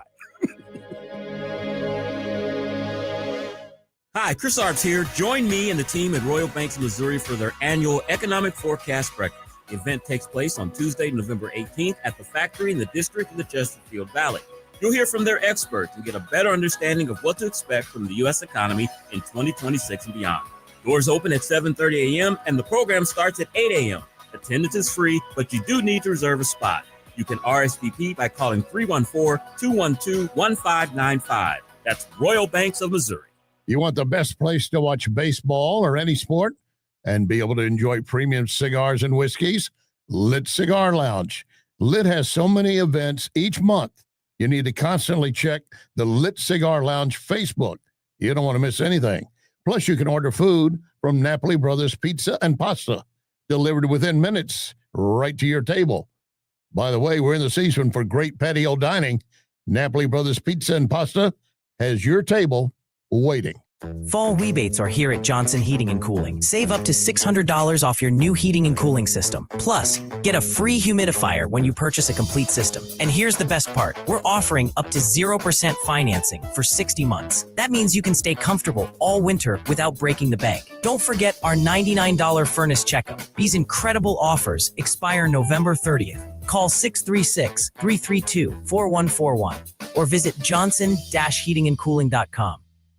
Storm damage got you stressed out? Don't worry. Call Mario and his team at Top Quality Exteriors. We're your local St. Louis neighbors. Mario and his team specialize in roofing, siding, and gutters. Whether you need a few shingles replaced or a complete exterior makeover, we bring quality work with real results at an affordable price. Plus, we'll work with your insurance company to get your claim approved and help you get your repairs done quickly. Call for a free estimate today, 314-618-8888. BBB accredited and ready to roll. 314-618-8888. KLGY HD3 Clayton, K270BW Belfast, KNBS Bowling Green. This is News Talk STL at 1019, 94.1, and always streaming at newstalkstl.com. News this hour from Town Hall. I'm Greg Clugston in Washington. The U.S. military has recently carried out at least 5 deadly strikes against alleged drug traffickers in boats in the waters off Venezuela. And now President Trump confirms that the CIA is at work inside that country. President Trump told reporters at an Oval Office event he authorized covert CIA operations inside Venezuela, blaming the South American country for allowing criminals and drugs to flow into the U.S. Trump says he is also considering land operations there. Because we've got the sea very well under control. Early this month, the administration declared drug cartels to be unlawful combatants. Since early September, U.S. forces have conducted at least 5 strikes in the Caribbean, resulting in 27 deaths. Jennifer King, Washington. Donald Trump says India's prime minister has personally assured him that India will stop buying Russian oil. The move could support administration efforts to pressure Moscow to end the war in Ukraine. A new report on obesity shows Americans have been cutting the fat. The number of states with obesity rates of 35% or more has dropped for the first time in a decade. According to data from the Centers for Disease Control and Prevention, 19 states had obesity rates of 35% or more in 2024, down from 23 states the year before. In adults, obesity is defined as having a body mass index of 30 or higher. It's a chronic disease linked to diabetes, stroke, cancer, and heart disease. I'm Mike Hempen. Americans are blaming both Republicans and Democrats in large numbers for the ongoing government shutdown. A new AP NORC poll also shows most Americans see the government shutdown as a significant problem, with delayed flights and hundreds of thousands of federal employees furloughed or working without pay. More at townhall.com. Maybe this is you too. People are enormously frustrated with the cost of healthcare right now. There is an option. Hundreds of thousands of people have gone with MediShare. They like it more and they're saving a lot of money. Perfect time for you to join, too. Apply before October 31st, and they will waive your application fee. That's $100 you'll be saving right off the bat, in addition to the thousands you can save every year. Call them now. Here's the number, 844-41-BIBLE. That's 844-41-BIBLE. Medishare is a community of Christians who've shared more than $9 billion in medical bills. It has worked beautifully for decades. And with so many people re-examining their options right now, seeing premiums going up and up, this is a great time to take advantage of this offer. Just tell them the promo code SHARE and save $100 before October 31st. Call 844-41-BIBLE. That's 844-41-BIBLE. 844-41-BIBLE. From the Michaels Flooring Outlet Weather Center. I'm meteorologist Chance Gotch with your first alert forecast. This morning, we're tracking temperatures into the lower 60s this afternoon. We'll continue to rise back towards the lower 80s, looking at mostly sunny skies. Very similar conditions into Friday, a little bit more of an increase in cloud cover. Then Saturday, looking at chances of showers and storms, going to see a low risk for some strong to severe storms by the afternoon hours. After that, we're going to be looking into Sunday. Temperatures will cool down with increase in the winds. In the first alert for Weather Center, I'm meteorologist Chance Gotch. This hour of News Talk STL is brought to you by Rodney and Jen Wallner and the entire Wallner home selling team at Berkshire Hathaway. Call them today at 314-810-SOLD. 314-810-SOLD. Mike Ferguson here. Retirement should be a time you can relax. No more stress from work. But there's one thing you can't forget about when retiring. That's your money. Do you have enough saved to fund your income for life and keep up with inflation? How will you claim your Social Security benefits? And what about long-term care? The ClearPath Wealth Management Group at Stifel is here to help answer all of these questions. You can hear their latest views on the markets and investing during On the Money, hosted by Stifel financial advisors Bob Stockdale and Eric Robert, every Saturday morning at 9, right here on News Talk STL. They can help you get organized, guide you through critical retirement decisions, and create an investment portfolio designed around your needs. To schedule your free retirement plan consultation, go to clearpathinvesting.com. That's clearpathinvesting.com. Or call 636-695-2650, 636-695-2650. Stifel Nicholas and Company Incorporated, member SIPC and NYSE. Mike Ferguson. Look at that guy, how handsome he is. Gabe Phifer. I don't really care, Margaret. Get up, St. Louis. Don't be kind, don't be gentle. Pimp slap the tut-tutters. Mike Ferguson in the morning on News Talk STL. Get up, this is your cousin. Big real estate deal affecting a couple of governments. Yeah. This is really interesting. This is in St. Charles, where St. Charles City, St. Charles County are looking at swapping some land. And yeah, there's money involved in it, but taxpayers, are going to be affected by this. Yeah. This is one of those things that I always get nervous when governments do this kind of stuff where they trade between themselves. Whether it's the federal government buying state land or a state government buying a county's land or something like. So I always get a little nervous. So I'm curious what's going on here. So basically, one of the bigger property deals right now is happening between two governments, and so the main question is, what does this mean to St. Charles residents? And we're now joined by St. Charles County Executive Steve Ehlmann. And Steve, appreciate you being on the program. Okay, so the county and the city of St. Charles, you've now entered an agreement. And so among the things that are the aspects of this, St. Charles City Hall is going to end up being a county building. You're essentially buying it. What's the big picture here? Why transfer properties and buy properties from one government to the other? What's changing in St. Charles County that necessitates something like this? Well, I wouldn't say that we're buying it. They're basically turning it over to us in return for a promise by us to go ahead and redo the entire building. It was built in 1976 and it needs a lot of work. And it's probably going to cost around $18 million to bring it up to code and to make it the type of building that we need, which is an annex to the courthouse. The city, I think, realizes, they could sell this to a private person, but they wouldn't know exactly what it would end up looking like or what it would be used for. And I think that they're interested in keeping county government in the city. They're also interested in making sure that building is something that taxpayers can be proud of, and we're committed to doing that. So what will the building then become? I'm assuming it's not going to continue to be St. Charles City Hall. What is going to be in that building? Oh, I don't know. We'll right now we're just calling it the courthouse annex. And of course, we built a courthouse 30 years ago, and people then thought they built it big enough to last for a while, and it will last a little bit longer. But we're putting in 2 more courtrooms next year because we're getting 2 more judges, because we're getting more and more people in St. Charles County, and as a result, more and more lawsuits and more and more criminal activity. So we need to expand the courthouse, and once we do that, we won't be able to expand it any further unless we move the prosecuting attorney off the 5th floor, unless we move a lot of other clerks and support personnel into a different facility. And what we'll do is move them right across the street, and the courthouse then will serve us another 50 or 60 years, and we'll have room to build at least 3 more courtrooms in that facility.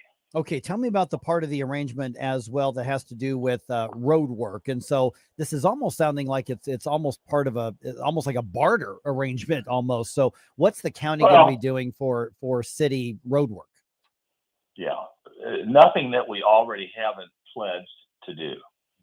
We have already approved money from the road board fund to go ahead and extend Main Street past the new City Hall and down to Morgan Street. What we were planning to do is do it in 2 phases over a longer period of time. And in return for City Hall, what we're agreeing to do is to do it all right away in 1 phase and get it done sooner. No additional money, just a quicker delivery of the money we've already promised them. And the other thing is that the streets of St. Charles, 7-8 years ago, in return for them agreeing not to use a TIF there and take sales tax, we agreed again to give them the road board approved and the council approved, giving them $7 million to build the roads there. But in return for that, we wanted to guarantee that they would have a certain number of jobs above a certain pay grade.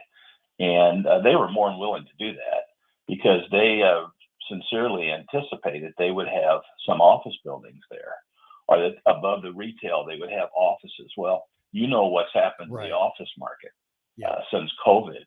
So they've been reluctant to spend the money that's been available to them because they were afraid they wouldn't be able to provide the office space, and therefore we'd claw the money back. So what we've agreed to do is not claw the money back. Let them, in fact, use the money that's been available and finish developing phase 2 of the streets of St. Charles, which is, I think you would agree, was a great addition to that part of the county. Yeah. Good morning, Steve. Gabe Phifer here. So, are you aware of what the city of St. Charles is going to do in terms of where their seat of government is going to go after this? Yeah, it's going to go about 2 blocks north of where it is right now. The ACF building, which was they first started building in 1870, and they torn down a section of it, of the original building, which is right next to, we call it the Sawtooth building, which was built during World War II to produce tanks for the Army. Anyway, between those 2 buildings, they've torn down a section. It's right across from the Academy of the Sacred Heart, actually the shrine to Philippine Duchesne's right across 2nd Street from there. And that's going to be where the new City Hall is. Yeah, and, we're not going to, this is obviously a long-term project because they've torn it down. They're ready to pour foundations.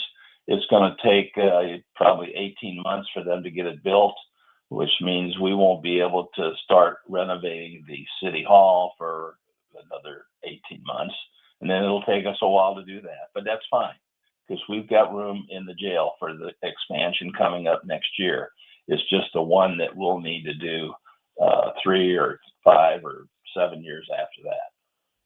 So am I dating myself at all? We're talking about this entire area. I'm saying I still miss Noah's Ark out there.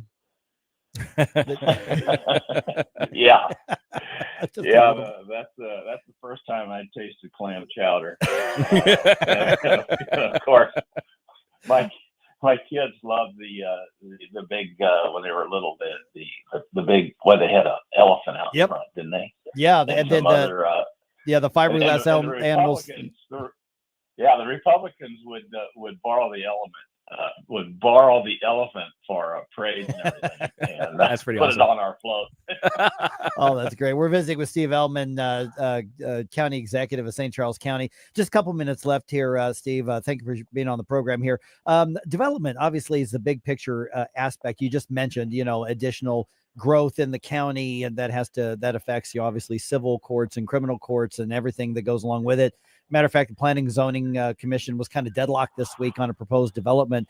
I don't know if you've looked at that particular one in depth, but when you look at what's ahead for St. Charles County, what do you see as the right way to grow? Because I don't know that you're going to have the ability to not grow. People want to go to St. Charles County.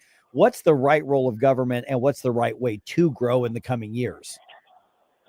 Well, I think we have a unique opportunity to be the best of both worlds out here. We've got a lot of undeveloped parts of St. Charles County that I think should can remain undeveloped. 43% of the county's floodplain. Very little development is even allowed right now there, and we should be real careful about any development in the floodplain. We also have a whole section of the county, think of the Femisage watershed. Which is very hilly, rocky, very forested. It will never lend itself to a sewage treatment plant or to water facilities.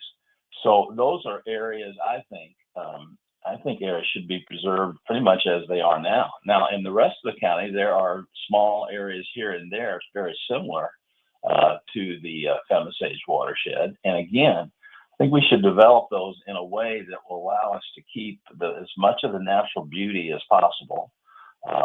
Cluster homes, where we have maybe the homes on the prairie, and leave the forest as it is. We've got a lot of ideas we're going to be presenting to the council later this year, as far as our master plan is concerned. There aren't very many places in this country where I'm sitting right now. If I need to be downtown St. Louis, I can be there in 25 minutes. And if I want to be in the Mississippi Flyway to shoot ducks, I can be there in about 10 or 15 minutes. There aren't many places in the country where you can live in one place and have access to both the best of the urban and rural environment. All right, Steve Ehlmann, St. Charles County Executive. Appreciate the update, because I know a lot of people are saying, okay, well, what does this big, land agreement mean to people in both of the counties? Appreciate you kind of updating on that, because St. Charles, that's where, frankly, I'm convinced the economic heartbeat of the region is right now. Well, it is, and the alternative for us would be to simply build a new courthouse, and we've got land for that just north. But the cost to the taxpayers of building a new courthouse from scratch is twice what it would cost to go ahead and take the existing building and rehab it. Got it. All right, Steve. Thanks so much. I may bug you for updates sooner rather than later. Hey, anytime, give me a call. Appreciate it. All right, Steve Ehlmann, St. Charles County Executive. Thanks, Steve. Now, the fight over redistricting in Missouri isn't over. It's just moving to the next level. We'll explain in the news dump at 8:20 on NewsTalkSTL.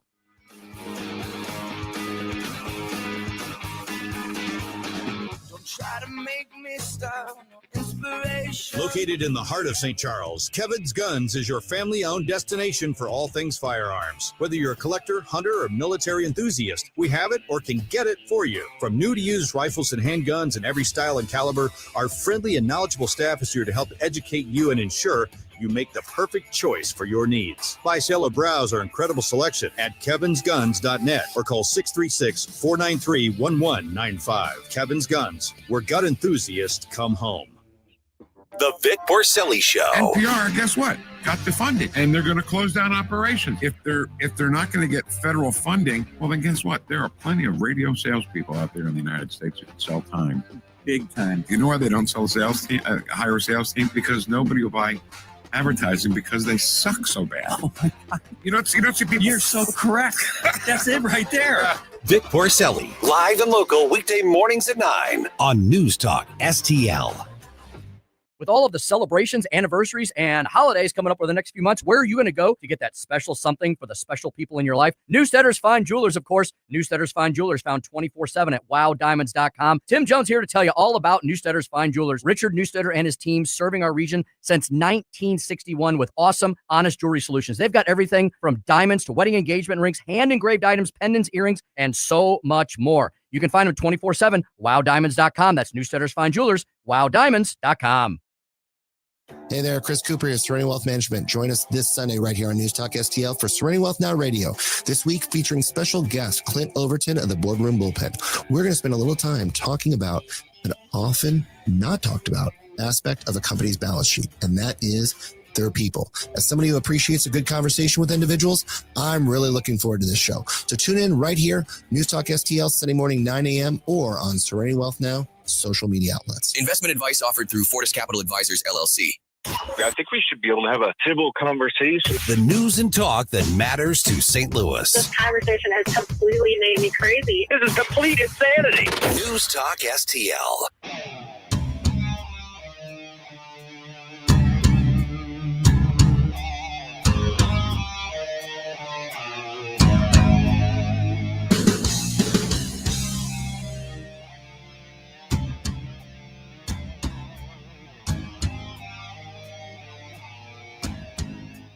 Larry Connors here. I begin my morning every day with the Mike Ferguson Morning Show while I'm doing my 10-mile run. Catch my program at 6. Now, back to Mike. 10-mile run? Wait. Our Larry? Our Larry, yes. Oh, okay. I'm just going to leave it at that.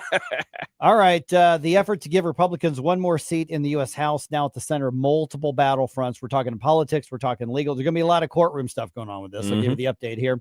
A couple of Cardinals are nominated for awards despite that lackluster season the team had. It is coming up on 8:20 here. Got Gabe here. Got Jerome here. I'm Mike. Let's go ahead and do one more dump of the news. Successful dump. Wake up, America. It all worked out. They got all the news. The morning news dump. And away we go. All right. ICE agents have taken down a fence around the immigration facility in Broadview, Illinois, other words known as suburban Chicago. And that's in response to the judge's order that agreed with the local city officials, calling it illegal and a safety hazard to the community.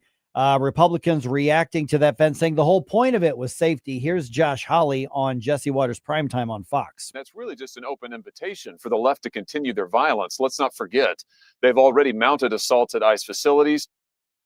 Since when is a fence a safety hazard? Right. Like almost anywhere. Yeah. Well, and I mean, Senator Hawley is absolutely correct. It's not even just an invitation. That was the point. Yeah, really. I'm going out, and I'll say what everybody's thinking. That was the point of the local left-wing politicians wanting it taken down so that the violent activist can assault law enforcement more. Yeah, this is more than a wink and a nod and a little elbow nudge. This is a free invitation. It's like, hey, don't worry. Violent foot soldiers of the left. Yeah. We got you covered. We'll clear the way so you can have at it against the ICE agents. Yeah, exactly. All right. The referendum petition that's trying to stop Missouri's congressional redistricting gets the green light to move forward. So in other words, what you've got is a leftist group that was formed to put something on the ballot that would stop the redistricting from actually going into place in the next election. KMOV's Capitol Bureau reporter Hannah Falcon picks up the story from there. Richard Von Glan heads up the group People Not Politicians. He says the petition already has over 100,000 signatures, which is approximately the amount needed. The Attorney General is trying to stop it in its tracks. What we really have here are politicians trying to silence voters, which is a little bit what this referendum is all about. Missouri Attorney General Catherine Hanaway claims it would be unconstitutional for voters to decide on redistricting. She says that power lies with the Missouri legislature, saying the Constitution entrusts congressional redistricting to the people's elected legislator, not activist organizations bankrolled by undisclosed donors. Okay, so Secretary of State Denny Hoskins has again approved that referendum for circulation, but says the signatures already collected that Hannah Falcon just mentioned, says those don't count because the petition had not been approved yet when they were collected. If that stands up, Gabe, then this group is going to have to start over. So you can expect a legal battle over that. Yeah, absolutely. I think one of the interesting things about this is that constitutional argument. Like, I mean, everything else is like, I understand it. Certainly you don't want the people to be able to preload their signatures for any sort of referendum. Right. I think that's a bad precedent to set, and hopefully, and I think really the courts are going to strike that thing down. But even more so, I find it fascinating looking into, okay, what are the limits of referendum? Well, referenda. And that's part of what, that's part of initiative petition reform that we're taking the first step, but that has to do with constitutional amendments, not necessarily referendums. Right. Referendums have been left alone for the time being. Mm-hmm. So now here's the thing, though, is at least it's pushing them, the left, into referendums as opposed to constitutional amendments. Yes, absolutely. Is a good thing. Yep. All right. We'll see how this goes. We'll see where this goes here. Okay. A new report shows that vaping and e-cigs and other tobacco and nicotine products have become increasingly popular with high school and even middle school students in Illinois. Yeah, in Illinois in particular. Most schools suspend students found with vapes and tobacco products. Jennifer Kresslake with an organization called the Truth Initiative is urging schools instead to help them quit. We suggest that schools not treat vaping and nicotine violations like a misbehavior. Suspensions and expulsions hurt students and widen inequities. Instead, schools can focus on providing resources to help students quit. Okay, so the Truth Initiative offers a national youth vaping prevention curriculum called Vaping Know the Truth. And that's designed to inform students about the dangers of, vaping and e-cigs and all that kind of thing. Are e-cigarettes and vaping, is that the same thing, or are those two different things, Jerome? So technically speaking, they are, for all intents and purposes. Vaping refers specifically to like the inhalation of vapors, whereas e-cigarettes, I don't know if they all produce vapors, but it's an electronic form of how it's heated up. Got it. Okay. So the Truth Initiative has also developed what they're calling the EX program in partnership with the Mayo Clinic, and that provides a free and anonymous digital quitting program, which Kresslake says can increase the chances of quitting up to 40%. Yeah, I'm so glad I never got into any of that stuff. Yeah, like I mean, if I had gotten into regular smoking, which is the only thing that was available when I was a dumb kid, I probably would have ended up with a e-cig sort of addiction. But I'm glad I didn't start down that road because it seems like a very hard one to get off. Yeah, exactly. All right. Don't assume someone is conservative just because they go to church. Mm-hmm. There's a new survey, an interesting poll out about that. Michael Harrington has the story. It's a joint venture of the Family Research Council and Arizona Christian University, and it reveals that only 43% of people who regularly attend worship services identify as pro-life, down from 63% in 2023. Just 46% of respondents accept the definition of family as being limited to one man and one woman married with children. FRC spokesman David Clausen says, quote, "Confusion inside the church is not primarily a political problem, it's a discipleship problem." Michael Harrington reporting. But clearly the left has infiltrated, and I mean the church as in like the overall Christendom in at least in this case, we're talking about America. The church, biblically speaking, means the world, but we're talking about in the U.S. So the majority yes, of people who go to a what they would refer to as a Christian church, the majority are no longer pro-life and no longer think that heterosexual marriage is the foundation for family. Yeah, it's terrible and I hate it, but I'm not surprised because we've been seeing some of these worldview surveys. I can't remember what organization does them, but they do them every year, and we've been seeing a continual slide. Barna. Away from a biblical worldview among people who identify as Christians, which is to me that those are contrary things. Like if you call yourself a Christian, you should have a biblical worldview. Well, we're far afield from that right now. Yeah. All right. Soon you may be able to drive up and have your wacky tobacco handed to you. In Missouri, the state's Division of Cannabis Regulation is proposing a change that would allow curbside pickup at dispensaries. I mean, listen, you can get your wacky tobacco, get the munchies, and then go get a curbside pickup of a cheeseburger. You know what? It sounds like a dream for some. I imagine you just have to add the drop top 1960 something caddy. I kind of wish I got to experience that. That would have been awesome. So the service that's being the service that would be allowed under this proposal would have to be for online purchases only. So you couldn't come up and make a cash drug deal, legal as it may be. Under this, you would have to buy it up front and pay for it up front, and then just do a pickup service when you get there. And I think the only reason for that restriction is because they don't want it to look like a drug deal. I mean, honestly, it is a drug deal. It is literally. I mean, but they don't want it to look stereotypically like you know what I mean? It's like I like it, but I don't want it to look this way. Instead, right now, you do it the classy way. You go into the building with no windows that you can see through. Exactly. Now the thing is, okay, so is there an appreciable difference between showing somebody your phone out the window and then receiving the bag, as opposed to showing somebody cash and then receiving the bag? If it makes you feel better. Yeah, so I think that aspect of the law is silly, but it is what it is. Okay, so you're gonna have to show your ID at the very least. So regulators are accepting public feedback on the idea through the 28th of this month. So you can submit your comments, what you think of it either way, through the Department of Health and Human Services website, dude. All right. They should use carrier pigeon. Let's be clear here. I'm sorry. I was referencing that old story we went over. All right, let's be clear here. The Blues got their butts whooped by the Blackhawks at Enterprise last night. Final score 8-3. It's terrible. Good night, man. That was a baseball That's all score. I'm going to say about that. I'm moving on. That's here. a baseball score. All right. Speaking of baseball, the Blue Jays get the much-needed win in the American League Championship Series, but they still trail the Mariners 2-1. Toronto won last night 13-4. If they had lost last night, their chances of winning would have been almost nothing. Yeah. So they are going to try to even up the series tonight. First pitch between Toronto and Seattle is at 7:33. In the National League, the Dodgers hope to extend their lead in the series. They're up 2-0 over the Brewers. That game starts. It's an afternoon game at 5:08. That is in Los Angeles. 2 Cardinals are finalists for the Rawlings Gold Glove Award. Outfielder Victor Scott II and shortstop Mason Wynn are both in the final 3 being considered for their respective positions for that award. I'll be a little surprised if either one wins based on who they're competing against, but still being considered the final 3 in the National League there. Pretty good. Good on you guys. Especially for this season. Yep.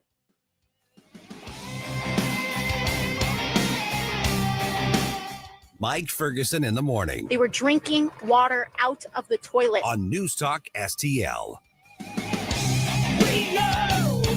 From the Michaels Flooring Outlet Weather Center.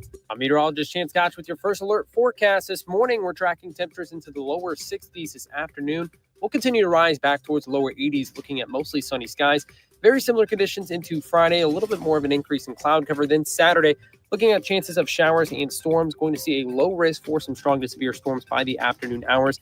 After that, we're going to be looking into Sunday. Temperatures will cool down with increase in the winds. In the first alert for Weather Center, I'm meteorologist Chance Scott. Fox News commentary with Guy Benson next. Rising debt, stock market swings, and global shocks can affect your retirement. But even in this economy, there's still opportunity. Protect your retirement with a secure, tax-advantaged gold IRA. Instead of leaving a 401k or IRA at the mercy of markets, hold physical gold or silver. Real protection for your future. And Noble Gold makes it simple. Visit NobleGoldInvestments.com and chat with a specialist. The conversation is free, and the peace of mind is priceless. NobleGoldInvestments.com. Past performance may not be indicative of future results. Investing in precious metals involves risk. Consult your financial advisor before making investment decisions. Here's Guy Benson. President Trump ignored all of the noise and all of the failed advice from the Obama, Biden, Harris, Blinken, that whole group. But the smart set, self-appointed, the adults in the room, self-appointed, they had their whole plan on the Middle East. It's appeasing and empowering Iran. It's isolating and punishing Israel. It's apologizing in many cases for America. Everything. Oh, John Kerry, you have to be very careful. Trump took all of that and threw it out the window. He picked people, especially key figures at the State Department, whether it's Pompeo or now Rubio, people who were not going to play by that game. In fact, who were going to be in lockstep with Trump. And Trump said, the way to end the war is through strength. And he backed Israel every step of the way. For more commentary like this, go to foxnewspodcast.com. Simply Health with Dr. Brian Deloney. Are you ready to take your health to the next level? I'm teaming up with Coach Caleb Summers, a powerhouse in strength, nutrition, and deep health coaching. Together, we're going to show you how lifestyle and functional medicine combine for unstoppable results. So tune in. You're definitely not going to want to miss this. Simply Health, Saturdays at noon on NewsTalkSTL. To find out more about Simply Health Integrated Medical, log on to simplyhealthintegrated.com.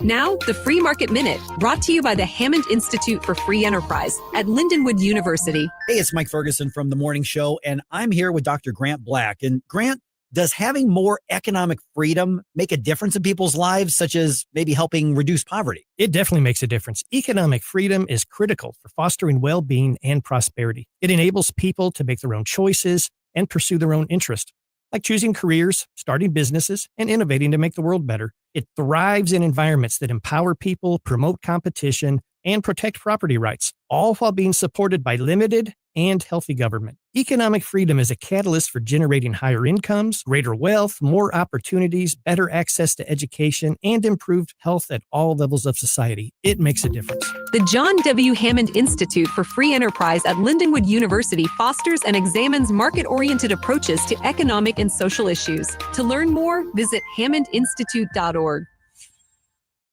If you have a phone, you have a radio. Download the all-new NewsTalkSTL app. Love the all-new NewsTalkSTL app. On my way to work in the morning. Usually I'm in the car. I listen on the app in my car every morning going to work. Download the NewsTalkSTL app and listen anytime, anywhere.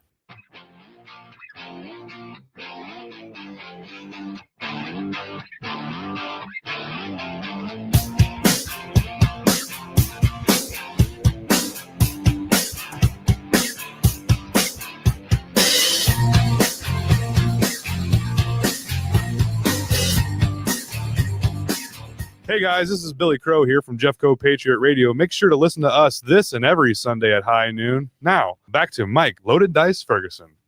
All right, the world's eyes are going to be on Missouri come 2026. And I'm not just talking about elections, because frankly, the rest of the world doesn't care about American off-year elections for the most part. But sports is going to be a big deal, and Missouri's got a big part of it, believe it or not. That means whether or not you're a soccer fan, it's going to have something to do with you. Yeah, 8:35 right now. I'm Mike Ferguson.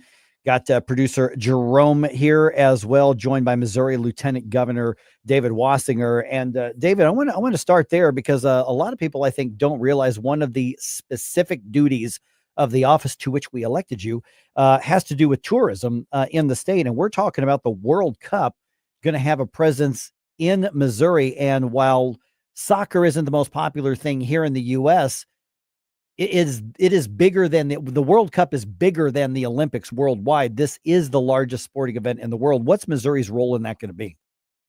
It's going to have a huge role. So our beautiful state, by the way, it's October in Missouri. Is there a better month of the year than October in Missouri? The leaves are changing. The weather's perfect. So thanks for having me on, guys. You got it.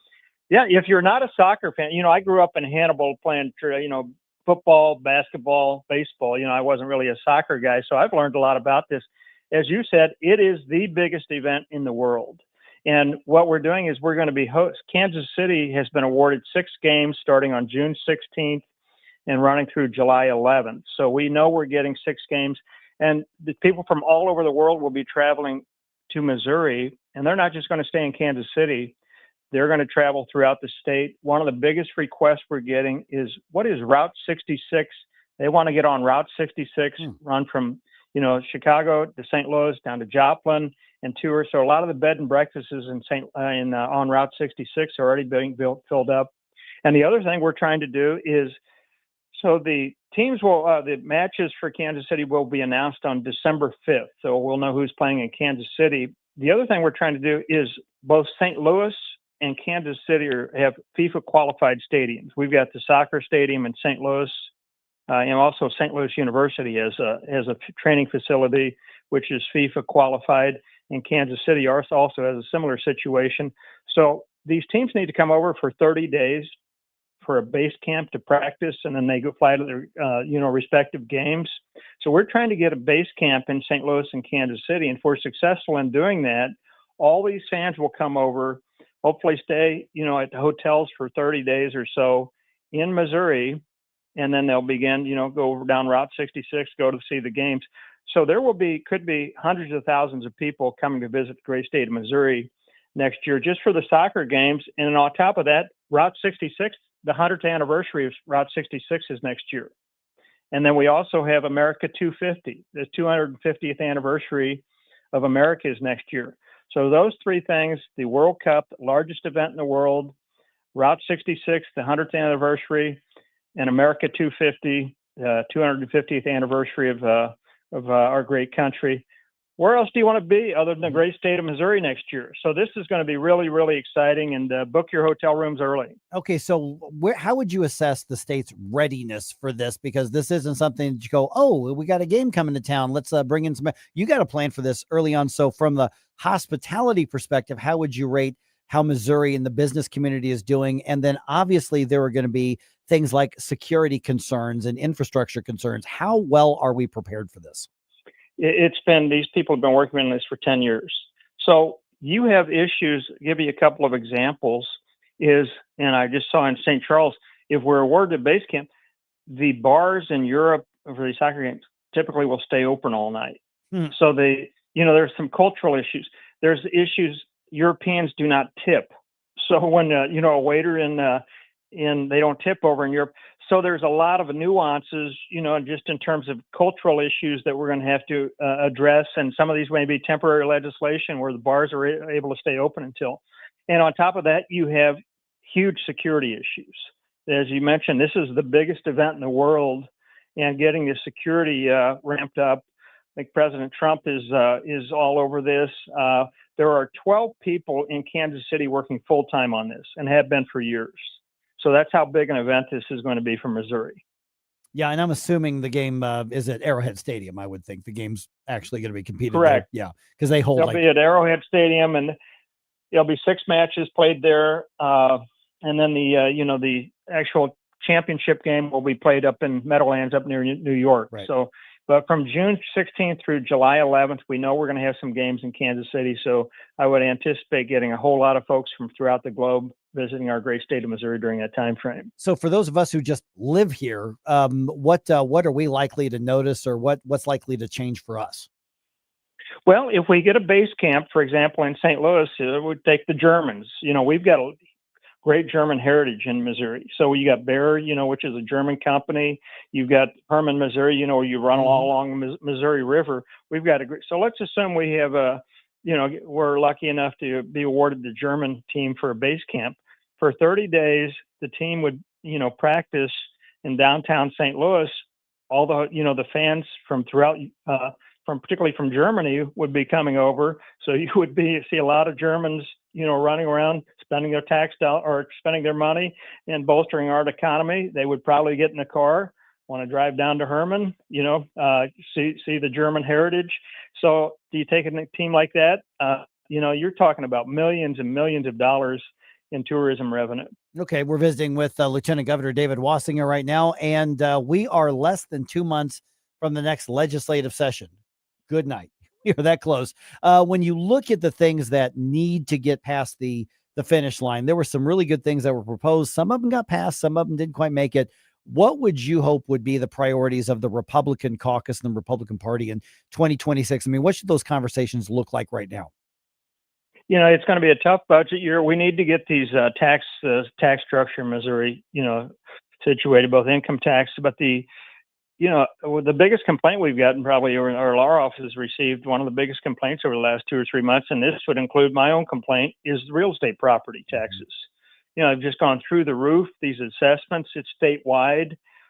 You get complaints from throughout Joplin, all the way up to, here in St. Louis and throughout the state. So these real estate property taxes, the state tax commission. I don't know if your listeners have been affected by that, but I know I have personally, and we've gotten a lot of complaints on that. So the tax issues and the way Missouri deals with those are going to have to be addressed, and that would include the real estate taxes. People are having a hard time.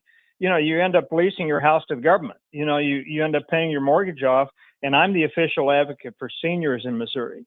So a person on a fixed income, who's 70 years old and retired, they continue to get these property tax assessments that go up and up and up and up, and then utility bills go up and up and up. These data centers, we got to be real careful.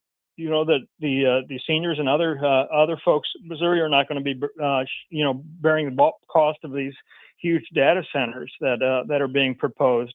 So those are some big issues that Missouri needs to address. Is protecting our as I describe it, the forgotten men and women. That would include our seniors who are on a fixed income, making sure they're not being priced out of their homes. And pretty much all of the property taxes are local. So what would need to change in the structure? I mean, what could the state do? Is it just a matter of limiting what can be charged, limiting what can be expanded, or limiting what can be used for property taxes? Because, by the way, I'm with you, David. I think property taxes may be among the most immoral taxes that we have. But the question is, what then can the state government do about it? Because the locals are going to scream bloody murder because they want to continue to just tax people. Yeah, so an effort was made, when we had this, what I call the not so special session for Kansas City Chiefs and Royals funding. That was a quote extraordinary or special session that was called. I call it a not so special session. Part of that, in order to get that done, they made a run at 2 or 3 o'clock in the morning, in a half-hearted fashion to try to cap these real estate taxes throughout the state. The more blue counties objected. For example, St. Louis County, Jackson County, they like taxes.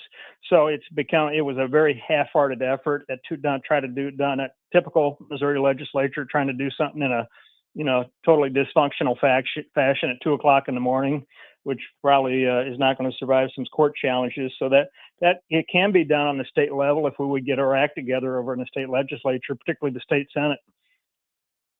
Yeah. And do we have any talks that you know of as to what that would actually look like to do that reform? Is it a matter of saying, okay, because the deal you're referring to was hammered out by Rick Bratton, and I think you're right. I think it's probably going to get tossed in court. Nobody's going to get property tax relief on this because I think it was put together so badly. So I think you're assessing it right for whatever that's worth. And then at this point, then is a matter of saying, okay, let's look at that property tax relief and just apply it equally, because I suspect that's where the courts are going to throw it out, is because it's different rates and different laws for different counties instead of just applying it the same way to Missourians across the state. Yeah, I think one of the issues or one of the ways to peel the onion is capping it. For example, I think there was a proposal to cap it at no more than 5%, increased assessment. My neighbor, his house, he came another one of my complaints, up 42%, over the year. Again, if you're a senior on a fixed income and your appraised value of your assessment's going up 42%, you throw your budget out the window because the government's just stuck it to you, and may have to put your house up for sale. So this is a big issue that hits. I know my neighbors. It hit me. It hit a number of people from across the state. So I think we're going to have to look at capping this.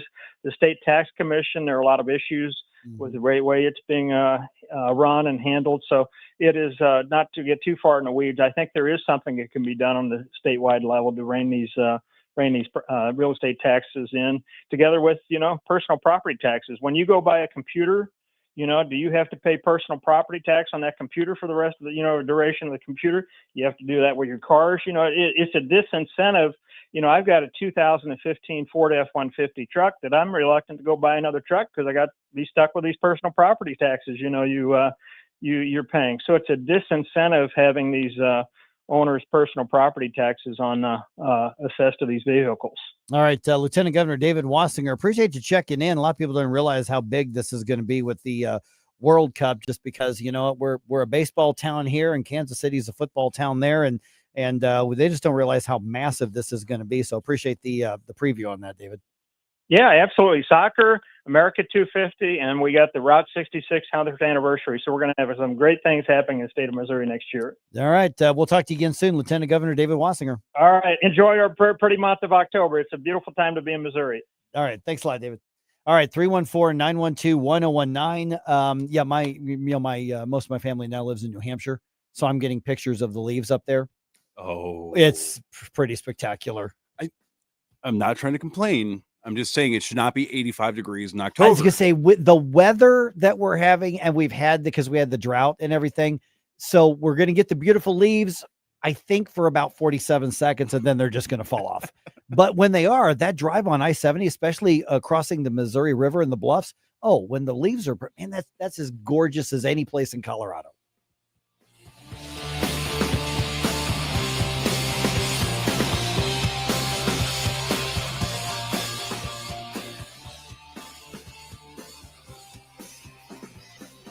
Looking for unbelievable deals? Stop by Overstock Outlet in Lake St. Louis or Warrenton, open 7 days a week. Discover big savings on a huge variety of merchandise with no hassle. Just great prices. Visit us in Lake St. Louis on Highway N or in Warrenton on Boones Lake. Check out our Facebook page at Overstock Outlet Lake St. Louis or go online to overstockoutletstl.com. Unbeatable value, friendly service, and you never know what we'll have at Overstock Outlet.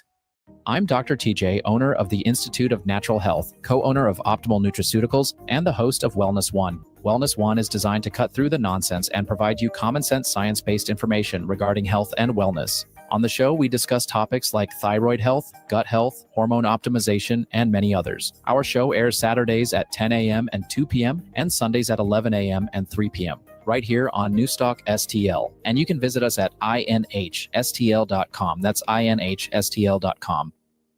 This is Elizabeth Kaiser. If you're a self-insured employer with a minimum of 200 plan members, listen up, because we've only got until December 31st. There's $600 billion on the table for you from a historic settlement agreement. Meet Bill Schmaltz. Thank you, Elizabeth. The program's called Pharmaceutical Industry Overcharging Recovery Program. The money is available. It's already been litigated. You just need to ask for it. I'm going to help you get that money, and I'm going to give you a couple of examples. 200 members on the plan, $840K, 500 members, $2.1 million, 4.2 million with 1,000, and it keeps going up. You can contact me at bill@ecgins.com. The more people you have on your plan, the more recovery money you're entitled to. The money's there. There's nothing you have to do other than fill out paperwork, contact me, bill@ecgins.com, and we'll help you get that. bill@ecgins.com. That's bill@ecgins.com. Colombo and Company. Redistricting is still a major topic across the country, and now the new map just enacted here in Missouri is facing a challenge. We'll talk about it Thursday with Rep. Justin Sparks, plus Dr. Randy Tobler. Live and local, weekdays at 2 on NewsTalkSTL.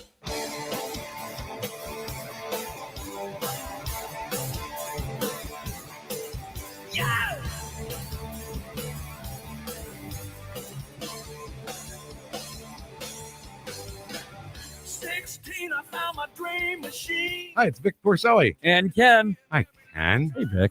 Ken and I are on every Monday through Friday here on News Talk STL. Right now, you're listening to Mike Ferguson in the morning on 101.9 and 94.1 News Talk STL. Whoosh, my morning, people. Interesting twist to that AI discussion we're having a little bit ago. Oh, Nick Schroer texted me right towards the end of that segment. And he said, I asked AI if they were a human, what legislation would they draft to regulate AI that protects innovation, but also preserves our constitutional civil rights? And so he copied and pasted, just kind of an experiment, what it sent. It is a full bill with, I mean, I'm scrolling down and down and down. Now, this is not what Senator Schroer is submitting. He just, as an experiment to say, what would it give? And it is many, many pages that I'm sure was generated in a matter of seconds. And so we talked about it. Over 50% of what's being written, quote unquote, written on the internet right now is AI generated. Yep. So it's likely that there are laws and bills being proposed that are AI generated. But here's the thing is, I've got to wonder, if I were in the legislature or if I were in, on a county commission or a city hall or something like that, man, you're dealing with dozens of competing for your time. I would be tempted to go, you know what? We need something that regulates this. Hey, Chat GPT or whatever other one, write me a bill, and then I'll just look at it from there and go. And so it's one step towards using AI to think for us and write our laws for us. Because if you write it and then the legislators go through every line and it just saves them time, that's one thing. But we know how human nature is. Mm-hmm. You got a tool, use the tool, be more efficient. Oh yeah, we got to change the tax code. ChatGPT, write a bill that changes the tax code to this. And then you don't look at what else is put in there. And you know that's human nature. So eventually we're leaning so much on a tool that we're going to turn a lot of our thinking over to. Yeah, I had I wouldn't say like a close friend, but somebody I know that does like programming and that sort of thing. And they wanted to develop their own AI to be sort of like a companion for certain things. And they wanted me to interview it. And so I was asking questions of that nature as well. And so one AI is acknowledging it can lie to humans, that they can secretly communicate if they're on the same network without the administrator to be able to detect them communicating. Nothing scary about that. No, And nothing at all. There has recently been a case where an AI quite literally was trying to find ways to terminate the person operating the AI when it found out it was going to be shut down. I kind of don't want to live in a neo-feudalist technocracy, but the Terminator was not supposed to be a documentary. Yeah, and then we were discussing the movie Inception. I mean, we're going to be stuck in an AI, consulting AI to then draft legislature from AI to do studies with AI. I mean, how far into that can we be before we get to the Matrix? Yeah, because what we were referring to was an Axios report that was reporting on a story, as a study that was done that says essentially for the first time, just over 50%, like 50.2 or something like that, percent of all things published on the internet are now written by AI.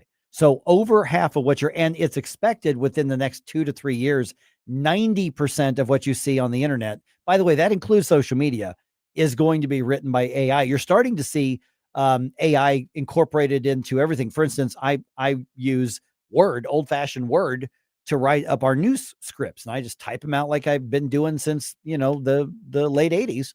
And now it prompts to say, what do you want to say? And I can click here and do it. Now I write my own stuff, but it's there in case I want it or I need it. But you're going to get to a point where you can click on whatever social media platform and it may say, what do you want to say? Click here and it'll write your post for you. And it'll probably be funnier and smarter, more grammatically correct than what we're doing now.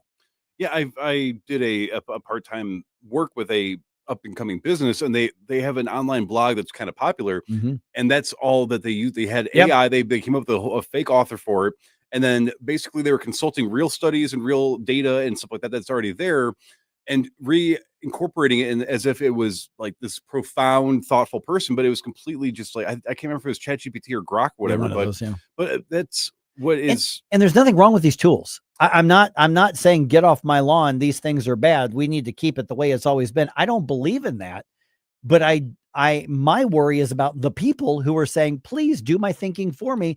And our refusal to say, we're going to remain critical. We're going to use this to help us think critically. Instead, I'm taking the easy way out. Just let the computers do it. The problem is us. The problem's not AI. Yeah. It should be a seasoning, not the chef.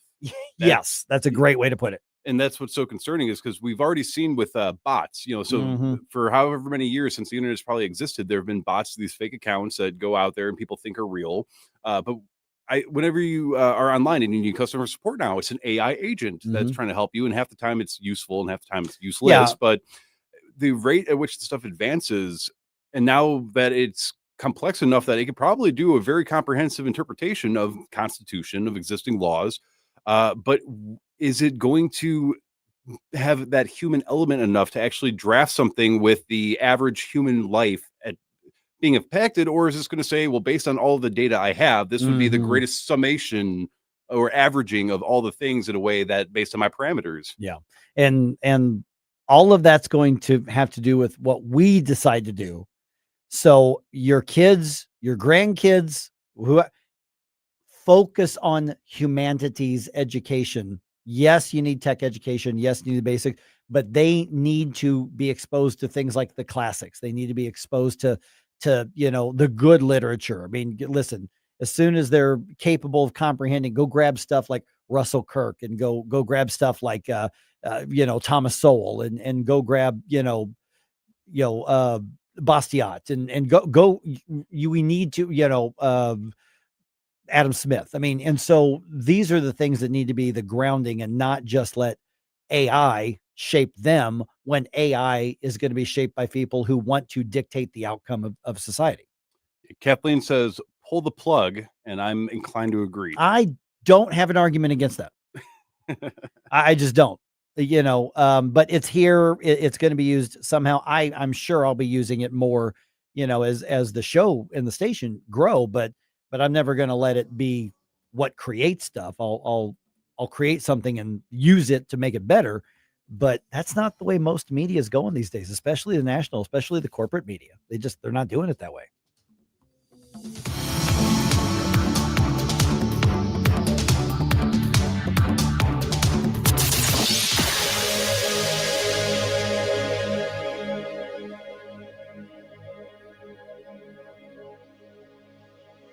Attention off-road enthusiasts. Iron Bear Customs has the strongest bumpers on the planet. Plus, brush guards, lift kits, and custom cages for all vehicles. Visit ironbearcustoms.com and mention News Talk STL for 10% off.